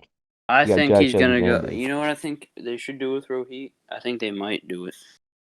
You think they're gonna just put him and Shearer together, and they're gonna be a tag team for a little bit? Yeah, that's what I was thinking. They're gonna be the Desi Hit Squad because they're gonna feud with beer. They're gonna feud with beer guns. I really hope Beer Guns don't win the tag titles. I just want Alex Shelley back, dude. Look, Man, I love Beer Guns, but if you're not gonna have the Motor City Machine Guns, just let Chris Sabin be a singles guy. listen, you got James Storm, bro. He should be in your main event. maybe Chris Sabin's just like, guys, like I got my knees, they're really messed up. Like I can't be working singles action all the time, like I gotta be able, make my tag, get my rest. And James Storm's like, hey man, I can't do a good James Storm. You want a piece of me? I'm my Hey man, you want a piece of me? guy sounds like hi my Hi, baby. Heath is I meant, apparently getting surgery. He hasn't gotten surgery yet, and he's been out since Bound for Glory. What's going on here, dude, Heath? I forget Heath exists sometimes. Poor guy. He got raped. He got injured at the worst time. I'm sorry. I shouldn't use rape as a joke, but the the final appearance of Heath Slater on Impact Wrestling was Joe Doring and Eric Young locking him in a locker room, and Josh Matthews saying they're about to have their way with Heath. What am I supposed to believe? And he said something about Heath was gonna have Heath had his dignity stripped away from him or something like that. Oh, God. But Drew, let's not forget that one time you had Buddy Murphy rape Lindsay Dorado in your fig fed. I said he raped him of his dignity. Yeah, and then That's I what I tried to screenshot say, and then you screenshotted it. it. And it just said Buddy Murphy raped Lindsay Dorado. Lindsay Dorado wouldn't take that very well. Believe it Did if that lead to anything, by the way? that. You know Yeah. what? Nah, Buddy Murphy kept feuding with the Mexicans. That's about it. He worked fucking he worked You were Eddie at SummerSlam. supposed to work Cedric or no, Ricochet and Ali. Ali. He was supposed to work Cedric, yeah.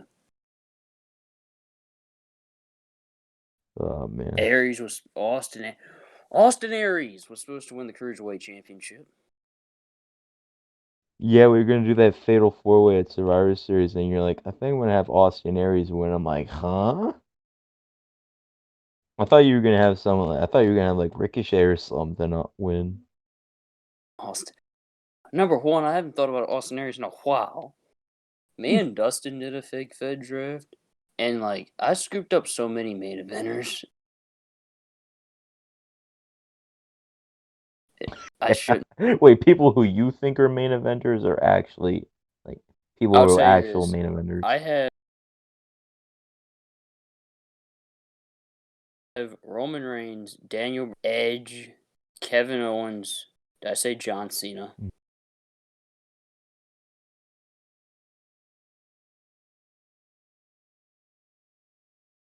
No.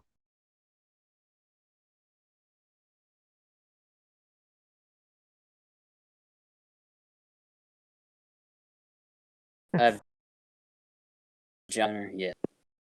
Crap. Lost. Let me go. I have radio Whoa, too. So. sounds like you raped Dustin of Oh talent. no. He took all the AEW guys. He said, "Let me get Hangman." Okay.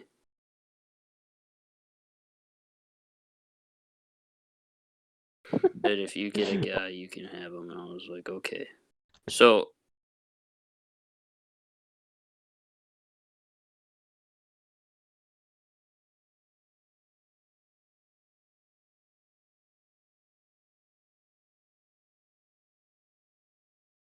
I have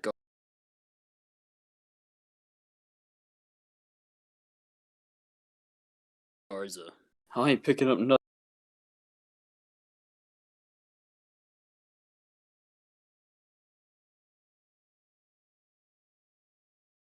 Guess who said nothing?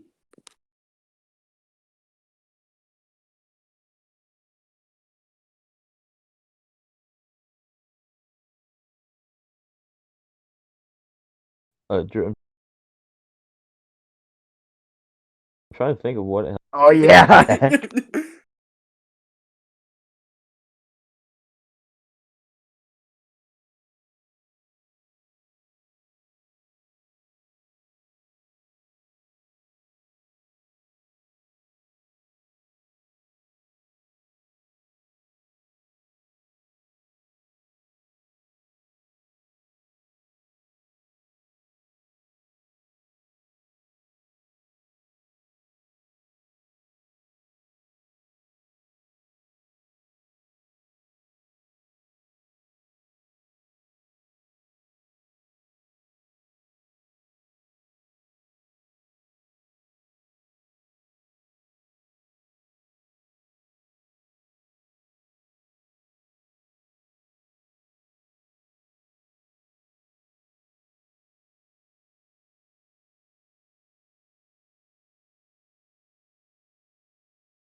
Oh yeah. Hole. All you need to do is embrace the vision. What'd you think of that? Everybody starts walking out, but Cesaro. What'd you think of that all leather suit by Seth Rollins on You that know, I was night? at my grandmother's when SmackDown started. Okay, and Mhm. I turned on SmackDown, Mhm. and she goes, so Seth Rollins comes out, and I asked her, I said, "You like what that man's wearing?" And she said, "Yeah," and I went, "Okay, no, you don't." Seth Rollins coming out after Biggie. That is a tragedy. I laughed at that. I need a clip of that. That is a tragedy. Can we talk about how fucking crazy Apollo Crews went? and and how crazy Big E was going on that damn couch? Fucking Big E. That's like Big E's like therapy bed. He said knuckle deep on there. This man, he had Evie Trey, damn hungry man. He had a foot massager. Dude, when Big E was getting his ass beat by Apollo Crews and getting stretchered off, I'm like, this would be so much less awkward if Big E had some shoes on right now. He said walk away. Apollo Crews. You want me to go to catering? Oh. That's like if I would. That's like if you said it to me. You want me to go to catering? Yeah, I want you to go to catering. Bring out my next challenger. How do you feel about Shinsuke Nakamura having that nice performance and then like nothing happened? He just goes back Oh, down to the mid card. because that wasn't supposed to be his spot. You know whose spot it's supposed? Who you know whose spot it supposed was? It was supposed to be. What am I saying? It's supposed It to be was Cesaro's. Cesaro, man, big bald guy. That dude, Seth Rollins, Cesaro at WrestleMania. I don't know Or do you about think it's that. gonna be Rollins and Bryan? Probably Rollins and Bryan. Bryan just loves him some Cesaro. All right, come on now. How about Hall of Pain Otis? Oh my god, dude. Victim one, Rey Mysterio. Dude, I legit almost choked when you sent me that. It was so funny. No, and I said that Gable would be like MVP. Gable would be like Davari. I'm sorry. He would be the Davari. Why was Davari Mark Henry's manager? That was so weird. Davari was managing the weirdest people. Davari managed Kurt Angle, then managed Mark Mark Henry, Henry, then the Great Great Khali, Khali. And that was it, I and think. Muhammad Hassan. Oh, boy, that was before. Yeah. Dude, that was so weird. Davari was going crazy. Dude, when I want all these motherfucking clients. The Malcolm Bivens of his day. Well, at least Bivens has settled down with Tyler Rust. At least Malcolm Bivens is committed. Yeah. How do you feel about that? Which one's the more rotten finish? Whose game is it? LA Knights game, or we found a diamond in the rust? Oh man. Ooh. Diamond in the Rust. Because Well, that's just so. whose game is it felt really unnatural because it seemed like he actually forgot. He's like, it's like he's like, oh yeah, and this too. Because he was like, after Fact of Life, this is when I end my promos, and the cameraman was like, you got one more thing to say. Oh shit, you're right. Yeah, that's what made it even more awkward because he said an ending line and then that after too. Man, don't you take away my Fact of Life. I said off air, I want them to just straight up copy Impact and just have him do Fact of Life. And Yeah, have the Fact of dummy Life. button and Yeah, everything. yeah. Anyone who doesn't know, that's Eli Drake's talk show segment from Impact. He had a dummy button where it just goes dummy. Yeah, yeah. That was Yeah. on the App Store for a little bit, and it was actually like $2. They fucking had to pay money for that. Yeah, I was so mad. I was like, man, it's not there anymore, That's obviously, because Jesus. that just shows you how bad of a position Impact was in at the time he was getting over. Can you pay money for this basic app? What I'm telling you is you got to watch that tongue when you stand in front of E.I. Drake. James Storm said the funniest thing. How about the next time you hit that button, I'm just gonna slap the piss out of you. But next time you hit that button, I'm gonna slap the piss out of you. Whoa, wait, whoa. I want That's all I LA. could think about when him and Eli Drake were a tag team. That was a weird. That was a weird time. What do you think that was gonna lead to? Oh, I no, don't you know know. what it was gonna lead to? Storm leaving. He was supposed to go to WWE. Yeah. Who was being groomed as Drake and Storm's next challengers?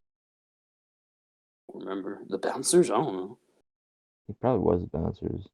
Or I no, it think. was the fucking yeah, it was Crocky Cup. We were leading up to the Crocky Cup. They were gonna be in the Crocky Cup. Who do you think was gonna win that?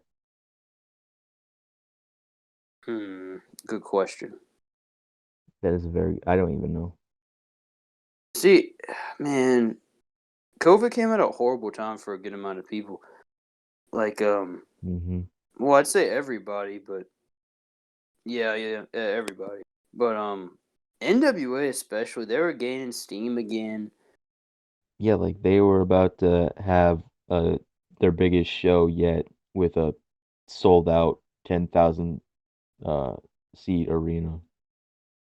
Yeah, Marty that's hard Scurll is to gonna win the believe. NWA title. How times have changed. Look at this. Marty Skrull was an asshole. Nick Yeah, Marty Aldis Scurll is. is. Yeah. Yeah, here Nick Aldis doesn't even do anything anymore. Well, he did an interview with Marky, Marky D. Yeah. He did an interview with him about Rinky King. James Storm's an Impact. Yeah, Tim Storm's just teaching. Yeah, he's a teacher. Um, Royce Isaacs was on Bloodsport tonight. Good for Yeah, him. yeah.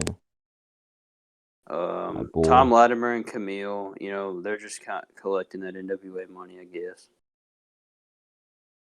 Camille's doing that Instagram shit. Showing off her That muscles. social media bullshit. And, what else? Oh, yeah, and obviously Eli Drake's in NXT. And Ricky Starks is in AEW, and it is Eddie Kingston. Yeah. And Zicky Dice. Melina's gone. Miss Zicky Dice, man. Dude, I legit unfollowed him from Instagram. That's how weird he was being. Like, he was being so weird. I had to unfollow him. What'd he say? That dude's married, bro. No, he was just doing a bunch of weird shit. Like, he just shaved off his eyebrows for no reason. He was dancing around in a pink, like, full body suit or something. What the hell? Didn't he say he And wanted to go to he wants to go to AEW is what he said, right? yeah. I want him to go to Impact. Yeah, I wanted him, me and you have been saying this for months now. You should go to Impact, be a tag team with Johnny Swinger.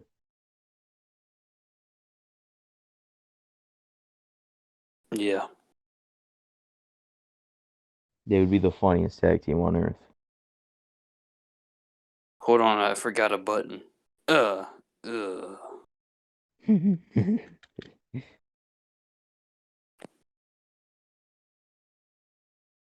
that everything? They got Good. they got Pope. Oh yeah, the Pope. So underrated. And then they have the partnerships with just AEW now, right? Or do they still have one with Ring of Honor? I don't know. Who knows? Like I said, I didn't even know half these dudes' contracts were up. Crazy times we're living in. What do you think of that? What? That's a good question. I don't know what. Oh yeah, Hall of Fame Otis. Life. Oh yeah, Hall of Fame Otis. I didn't see this on SmackDown. I saw it and was like, what is going on? And then Otis did it twice, and Chad Gable drags Rey Mysterio to the corner, and Gable goes, "This is once in a lifetime." I'm like, motherfucker, you already did it twice. And then Otis, and everyone was so uncomfortable watching it. Like Grace was like, "This is so uncharacteristic." Yeah, it's weird. SmackDown Tag Division as a whole is weird. It's more existent than Raw's, I guess. Yeah. I hate saying this, but I don't like the Street Profits anymore. They've been overexposed. They've been shoved down our throats too much. Did they even do anything last Friday night? I heard that Dolph Ziggler and Bobby Roode had solo cups. Oh yeah, they did. Maybe they're building. I thought they were gonna do a tag title chamber. It's just like, why not do 3? And they didn't. So I was like, okay, whatever. I don't care. So yeah, I would love if we could just have like a month or two, no Street Profits at all. they should have been taken off when they lost. Yeah, like when Sonya was like, we want to give some other tag teams some opportunities. Like, just have Street Profits go away. I guess this means Ray and Dominic are officially in the tag division. Like, they're not doing like their own stuff. They're doing like, all right, they're a team now. Like how they. Go ahead. I was gonna say, I definitely do think they'll be tag team champions, but with how they looked against, it's just 1 week, and this is going to be a feud, obviously, probably. So, I really hope they take the belts off of Ziggler and Roode. Yeah, that's what it's looking like. Though I hope that's not for a long time, because I like the Dirty Dogs so much. The Dirty Dogs. I wish they would fucking start calling them that on TV. What do you think of Ryan Nemeth on All Elite? Oh, I still haven't seen anything on him. I I think watched he's his getting interview with Chris Van squashed week Vliet. after week. I saw he beat the Goes, shit out of Marco Stunnage Growth on Dark. well, you know, who doesn't? Who doesn't beat the shit out of anybody? I mean, That's a anybody. good I mean, point, Marco man. Stunt. That's a really good point, I bro. sound like I'm like high or something. You usually do.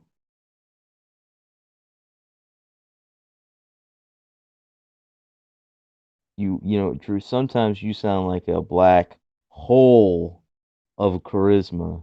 Oh, we didn't even talk about that. I was trying to lead into this like half an hour ago, but then we Right. started talking about something else. But yeah, Nia Jax, my hole. Josiah Williams made a whole ass rap about it. Oh, Jesus. He said, I'm shouting it out for the girl with the big old butt. And I said, oh my God. Brother, you are married. Is he? Yes. I didn't know that. I bet Josiah Williams is one of those people who looks really young but is secretly like really old. I can see it. Like he looks like he's like early 20s, but like in reality he's like late 30s.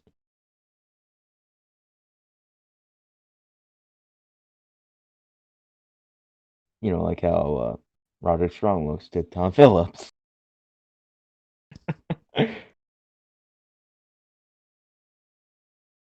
Yeah. Where is it? I don't know where his age is. You think that motherfucker has that amount of information about him? I mean, why not? Yeah, Nia Jax my whole the meme that got old super quick. That WWE's milking until. Well, they do this all the time. It's no surprise. Okay. Yeah, they find something funny happens. WWE like, oh, people think that's funny? Go all in on it and just make it unfunny. Like, oh. Yeah, my whole happened on Raw. It got unfunny Tuesday afternoon for me. First things first, Nick. I'm not your bro. Oh, I hope that they stop doing that because I hope so. yeah. Thank God. They only did that like 3 times. I think your jokes are ridiculous. Oh, I think you're stupid. Oh, I'm glad you lost. oh. Just pie faces him, Eli Drake style. I want to see him squirm. That was so uncomfortable. Eli Drake is a crazy man.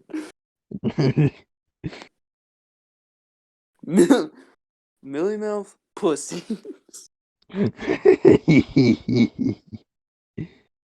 And that's my opinion. Not my opinion, because that's what I saw and that's what it was.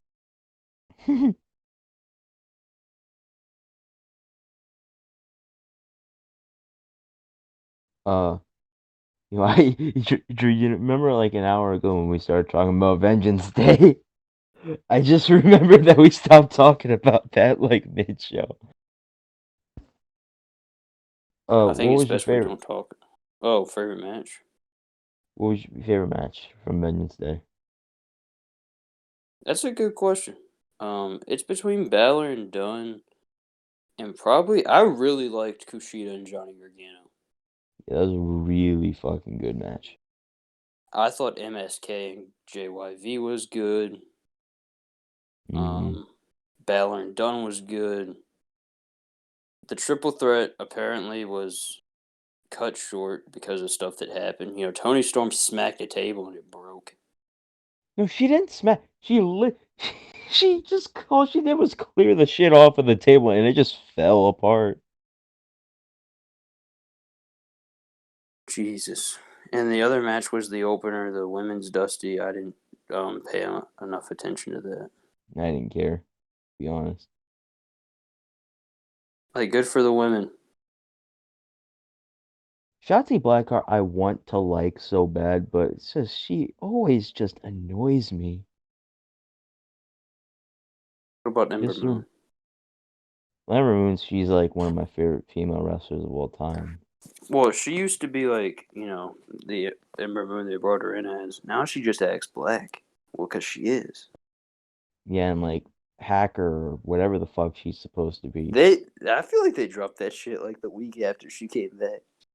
Yeah, she still has that weird ass theme song. Ember Moon. Destination Destruction. When is Destruct. Aleister Black's theme gonna go up? I'm tired of this. Vince, can I please go back down to NXT? Oh, pal, I need you up here.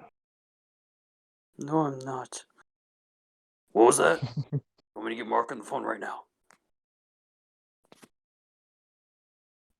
Look, my Aleister Black impression ain't nothing great, but you just made him sound like a little peasant boy. Fair. That's fair. Fucking Taker comes in. What seems to be the problem? Oh, Aleister. Oh, kid that's trying to steal my gimmick. What? Excuse me? I've heard about you. Just take my shit. Try and put your own little spin on it. I see right through it. Just because you can get your leg higher than mine, you think you're better than me? Just because you're 5 foot nothing? Just because you're filled with tattoos? Look at my skin, boy. Vince would definitely snicker at the 5 foot nothing line, by the way. You like that, Vince? Good one, Mark. Good one. Very clever. Listen, Alistair, you want to go back down to NXT? Yes. How about this? I will send you down to NXT.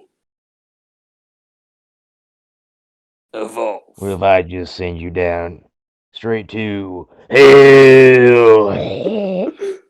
Put black hits a black mask. Taker no souls. No sells it. What if he gonna shoot one and fucking Taker just falls down? He does Hell. the fallen tree bump. Just Hell. just fuck. Just like Mark! Mark. Oh no, Mark. you better put Get out of here. You better push Get him out of down. here. You're fired. Fucking now that you black masses Vince. So he like forgets that this ever happened. I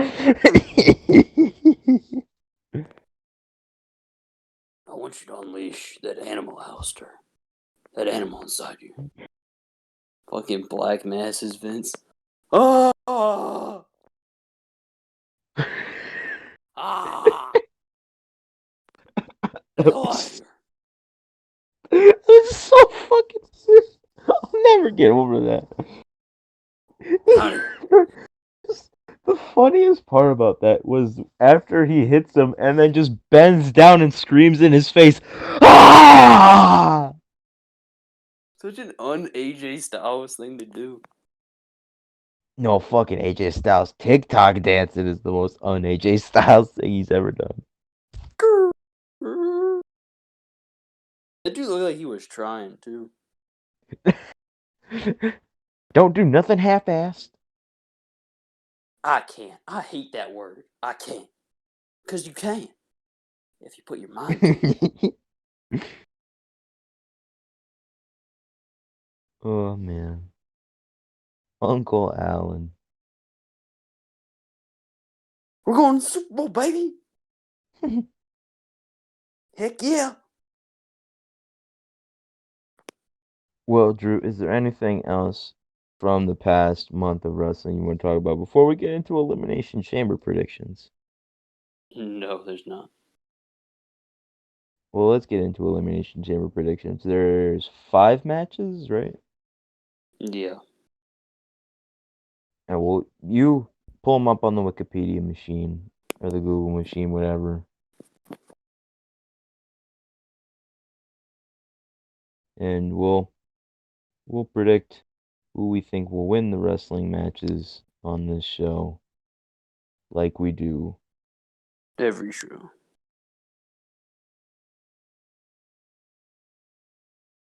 All right, are you ready?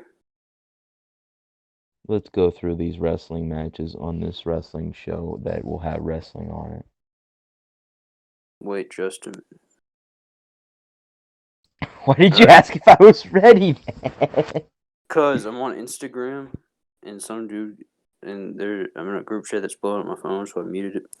All right, so first things first. Asuka versus Lacey Evans, which will definitely not be Lacey Evans. I hope not. Okay, so do you think this match do you think Asuka will even have a match on this show? I think so. Who do you think she'll face? Peyton Royce. I hope it's not. Just if it because. is, I hope it's if it is, I hope it's just like 5 minutes and Asuka wins. Well, that's my prediction. I think it'll be Peyton Royce and Asuka wins. I feel like he could go one of three ways. 5 minutes and Peyton loses. It's Charlotte and Charlotte wins. Or it's Rhea and Rhea puts on a damn good fight and either wins and faces Charlotte at WrestleMania or loses and that's her debut on main roster.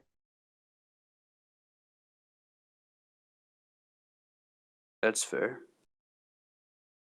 But it's WWE, so they're going to. Since it's WWE and Raw, I'm going to go with Charlotte replaces Lacey Evans and beats Asuka because WWE says fuck Asuka.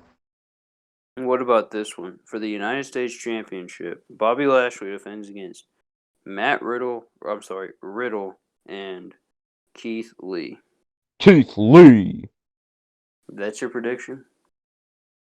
No, I was just saying his name like in his theme song. Oh, okay. But Keith Lee reportedly might not even be in this match. What? Because he's either injured, has COVID, or they just decided to take him out of the match. Well, apparently Vince doesn't like him, but Vince doesn't like anybody, so. Well, he didn't say it's not that Vince doesn't like him, it's Vince doesn't get him. Vince doesn't get Riddle. He just thinks it's funny in his own way. He's high. What's up, bro? I want Matt Riddle to come out and cut the Rob Van Dam One Night Stand 2005 promo.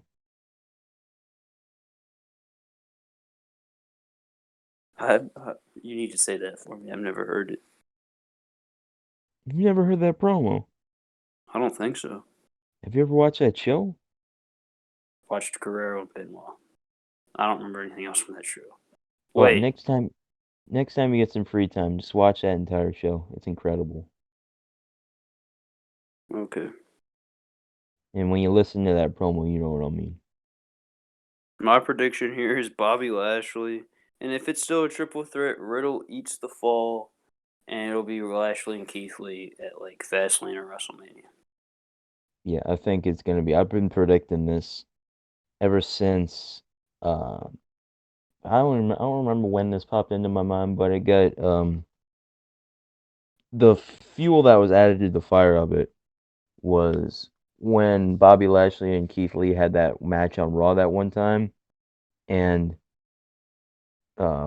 Keith Lee won because he broke out of the Hurt Lock, and then MVP attacked Keith Lee for the DQ, showing that MVP was scared, thinking that, man, Bobby Lashley's not going to be able to beat this guy. So I've been thinking a lot ever since then at WrestleMania, it's going to be Keith Lee, Bobby Lashley, U.S. Championship, Keith Lee winning the U.S. title, and I still think that, and I think Bobby Lashley is going to win this match. And what about for the women's tag team championships? Nia Jax and Shayna Baszler defending against Sasha Banks and Bianca Belair.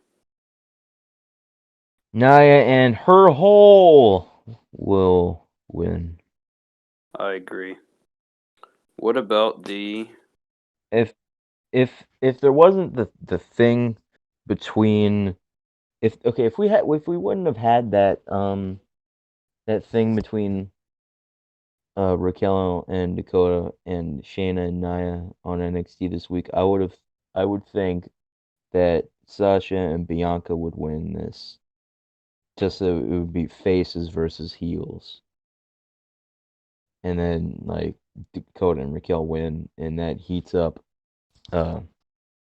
Bianca and Sasha. Nick, what about this big SmackDown Chamber match? Kevin Owens, Cesaro, King Corbin, Daniel Bryan, Sami Zayn, and main event Jey Uso.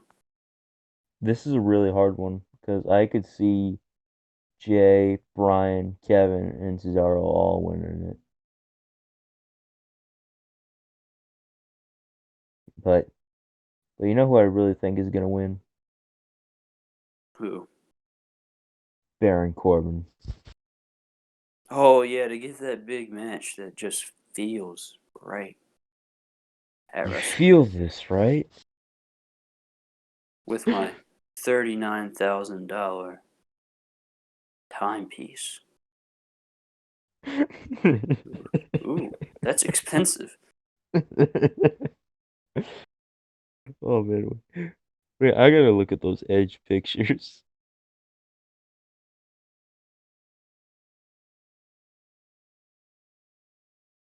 Oh wait, Drew, I gotta ask you, what do you think Roman Reigns said to Edge last night on SmackDown?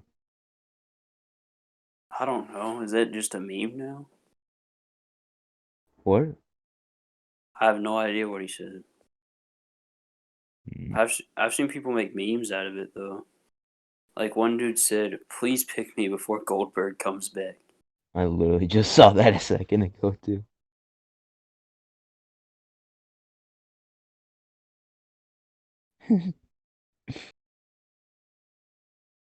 I'm looking at these Baron Corbin pictures. Let me read this. Last night on SmackDown, I showed Baron Corbin how phones can take pictures on live television. I don't think he was pleased. Is that why you think Baron Corbin's gonna win? Yeah. I can just feel it, you know? Yeah. Well, But here's no, who for I think. real. Go But ahead. for real though, I think my money's. Here's how I think it's gonna go. Cesaro and Daniel Bryan start the chamber. Cesaro and Daniel Bryan enter the chamber. Cesaro and Daniel Bryan at the end of the chamber when the last two have like a 10-minute back and forth match, or 10-minute back and forth match. Cesaro wins. Chamber match is like 30, 40 minutes. I'm gonna Cesaro go. wins. I'm gonna go with Kevin Owens. Yeah, let me finish. Go ahead. Cesaro Sorry. and Roman Reigns, then, after Cesaro's been wrestling 30, 40 minutes, then has a 15, 20-minute long match with Roman Reigns. And where he will ultimately lose, probably because of Seth Rollins.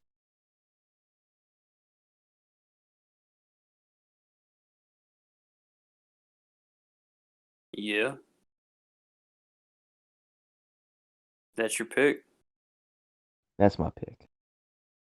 I'm gonna go with Kevin Owens. Why? I don't know. Kevin Owens. And Roman beats him. And this feud ends. Maybe. You never know. I want Kevin and Sammy at WrestleMania. What if they do a ladder match for the IC title and Kevin's in it and Sammy's in it? Everyone And always wants that, but it never happens. everyone's like, oh, they're building to that. And then it's a regular one-on-one or they're just simply not on the show. Mm-hmm. And for the WWE Championship, the most predictable chamber of all time, Jeff Hardy, Drew McIntyre, I wouldn't Sheamus. say that. I would. Kofi Kingston, Randy Orton, and AJ Styles. No. The most predictable chamber match of all time is the men's 2018 one. Oh, that's right. Yeah, you're right. At least with this chamber match, I could honestly see Sheamus winning. I don't think he will, but I could see it.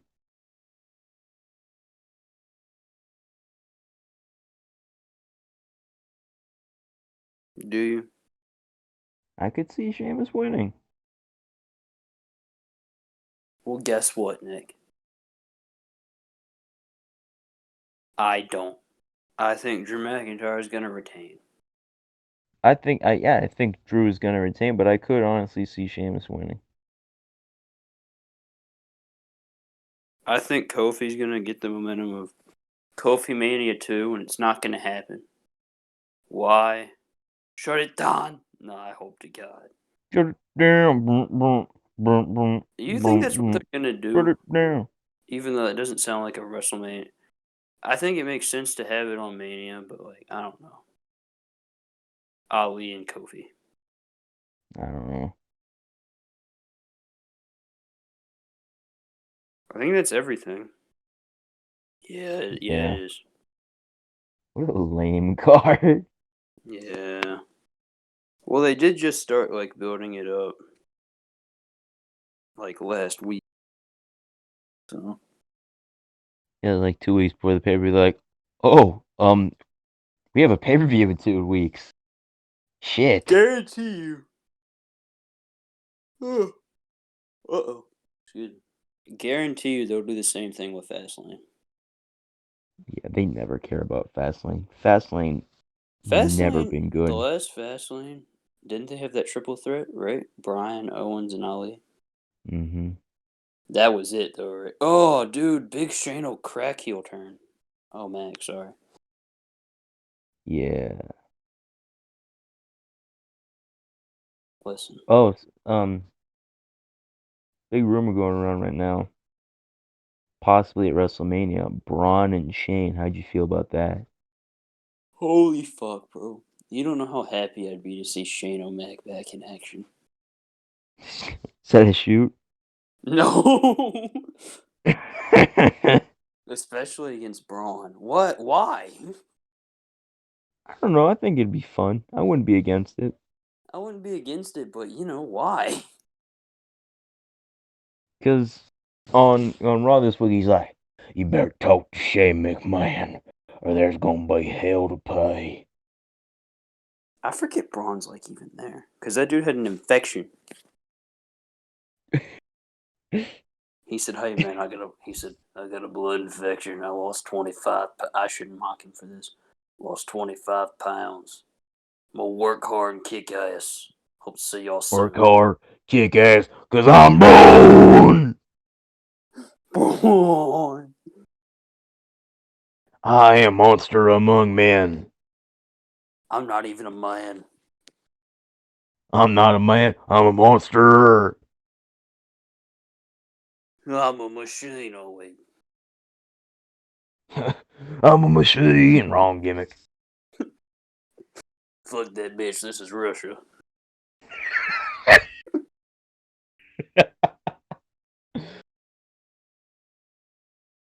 It's insane to think that Braun Strowman was Universal Champion not even a year ago.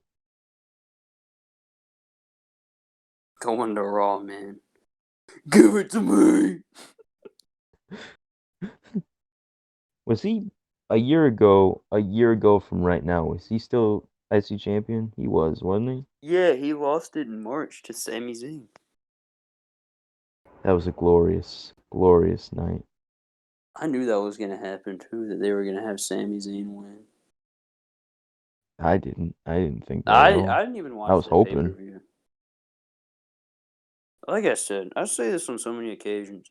That whole week, the Chamber to that SmackDown, one of the weirdest weeks of my life. For obvious reasons. I mean, you remember it was fan night for NXT. They fucking destroyed the PC. Man, crazy. I just remember when Sammy won the belt, I'm like, okay, well, they're only doing this just at WrestleMania. They're gonna have Sammy get squashed by Braun in a singles match, have Braun win the belt back. It's gonna be shit, but it's whatever. And they didn't do that, and I was very happy. Oh, Braun squash Goldberg. Goldberg. Is it Gold. Goldberg? The code. Why? Eddie Guerrero, Chris Benoit, Dean Malenko, Perry Saturn. The Rock. I can't crack the damn code. If you smell. Taker, can you crack the code? It's main event Jey Uso. Thank you. Goodbye. Thank you. Goodbye, and have a good day. Fucking Taker walks away. It's Jey Uso. Told you. I told you. Fucking Jey Uso comes out to a brand new theme. Uso. Is that everything that we talked about? That we talked about? That sounds like everything. Well, yeah, this was episode 20 where it all begins again. Nick, did it feel good to be back after a month? It did. Yeah. I feel like we didn't miss a beat right when we got on the call. I said something dumb and it started dying. Man. Yeah, we haven't. Yeah, not only have we not done a pod in a while, we haven't. We've been gone a month. We haven't. Me and you haven't talked in like 3 weeks. Over the phone, yeah. Over text, almost like every day. Oh, every day. Every day. Every hour of every day. That's weird. We talk every day. That's really weird. Me and you talk every day. I talk to you more than I talk to some of my family members. Alright. I talk to Dustin almost every day. He's like, man, he said something. He's like, man, I don't talk to a lot of people. And I was like, bro, you're talking to me right now. And he said, there's something different, man. You're my best friend.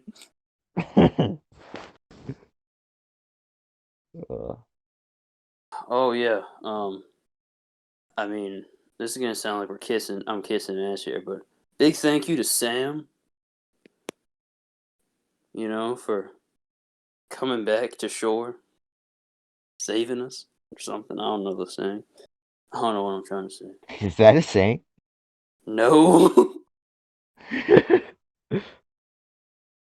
But yeah, thank you to Sam, and yeah. Well, wait, before we go, we haven't talked about this. So, I've been wanting to do watch-alongs. I wanted to make it a monthly thing. Obviously, we missed out. We missed it in January because we kept saying we were gonna do it, and we didn't. So, February, will we start with the monthly watch-alongs?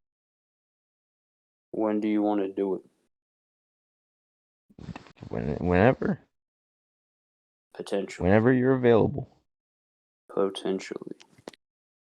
That'd be fun. What? You still want to do Rumble 03? If you want to do that, that's fine. If you want to do the Rumble 11, that's fine. If you want to do No Way Out 2005, the greatest wrestling match ever, that's fine. Well, I want to keep these themed, and I feel like maybe just skip Rumble 03 for now. Okay. Save that, because we're past Rumble season now. Yeah, man. Is there a chamber pay-per-view you'd want to watch, or a pay-per-view with a chamber match? What is one that I'd like to watch? Oh, you know what would be a weird one to watch? 2012 when Santino was almost the world champion. Yeah, 12 or the first one that came to mind was 10, where Batista cashed in his Batista in the bank. Yeah, just because I'm Batista, I'm getting a shot. 2009 because Kozlov was in the chamber. And Mike Knox, right? Yeah, dude. Oh, yeah. Maybe we actually should watch that. I'll fight forever. Vladimir I love Kozlov. that song. Won't surrender. I will always hold you down. Hey, wait. Speaking of Kozlov, did you know Vladimir Kozlov's not actually Russian? Oh, maybe. I thought he was. What is he? He's Ukrainian. Isn't he a big movie star over there? Over there? What do you mean over there? Is he a movie star over here? Yeah, over here, I think. Pretty sure it's man. over here. Man, that dude's as big as The Rock already. Just because he's Vladimir Kozlov. I want a young Kozlov. young Kozlov. You want to hear my Vladimir Kozlov impression? Yeah, man. My name is Vladimir Kozlov. I look at WWE. And I believe it's WWE champion. I love WWE. I will form World Titan with William Regal and Ezekiel Titan.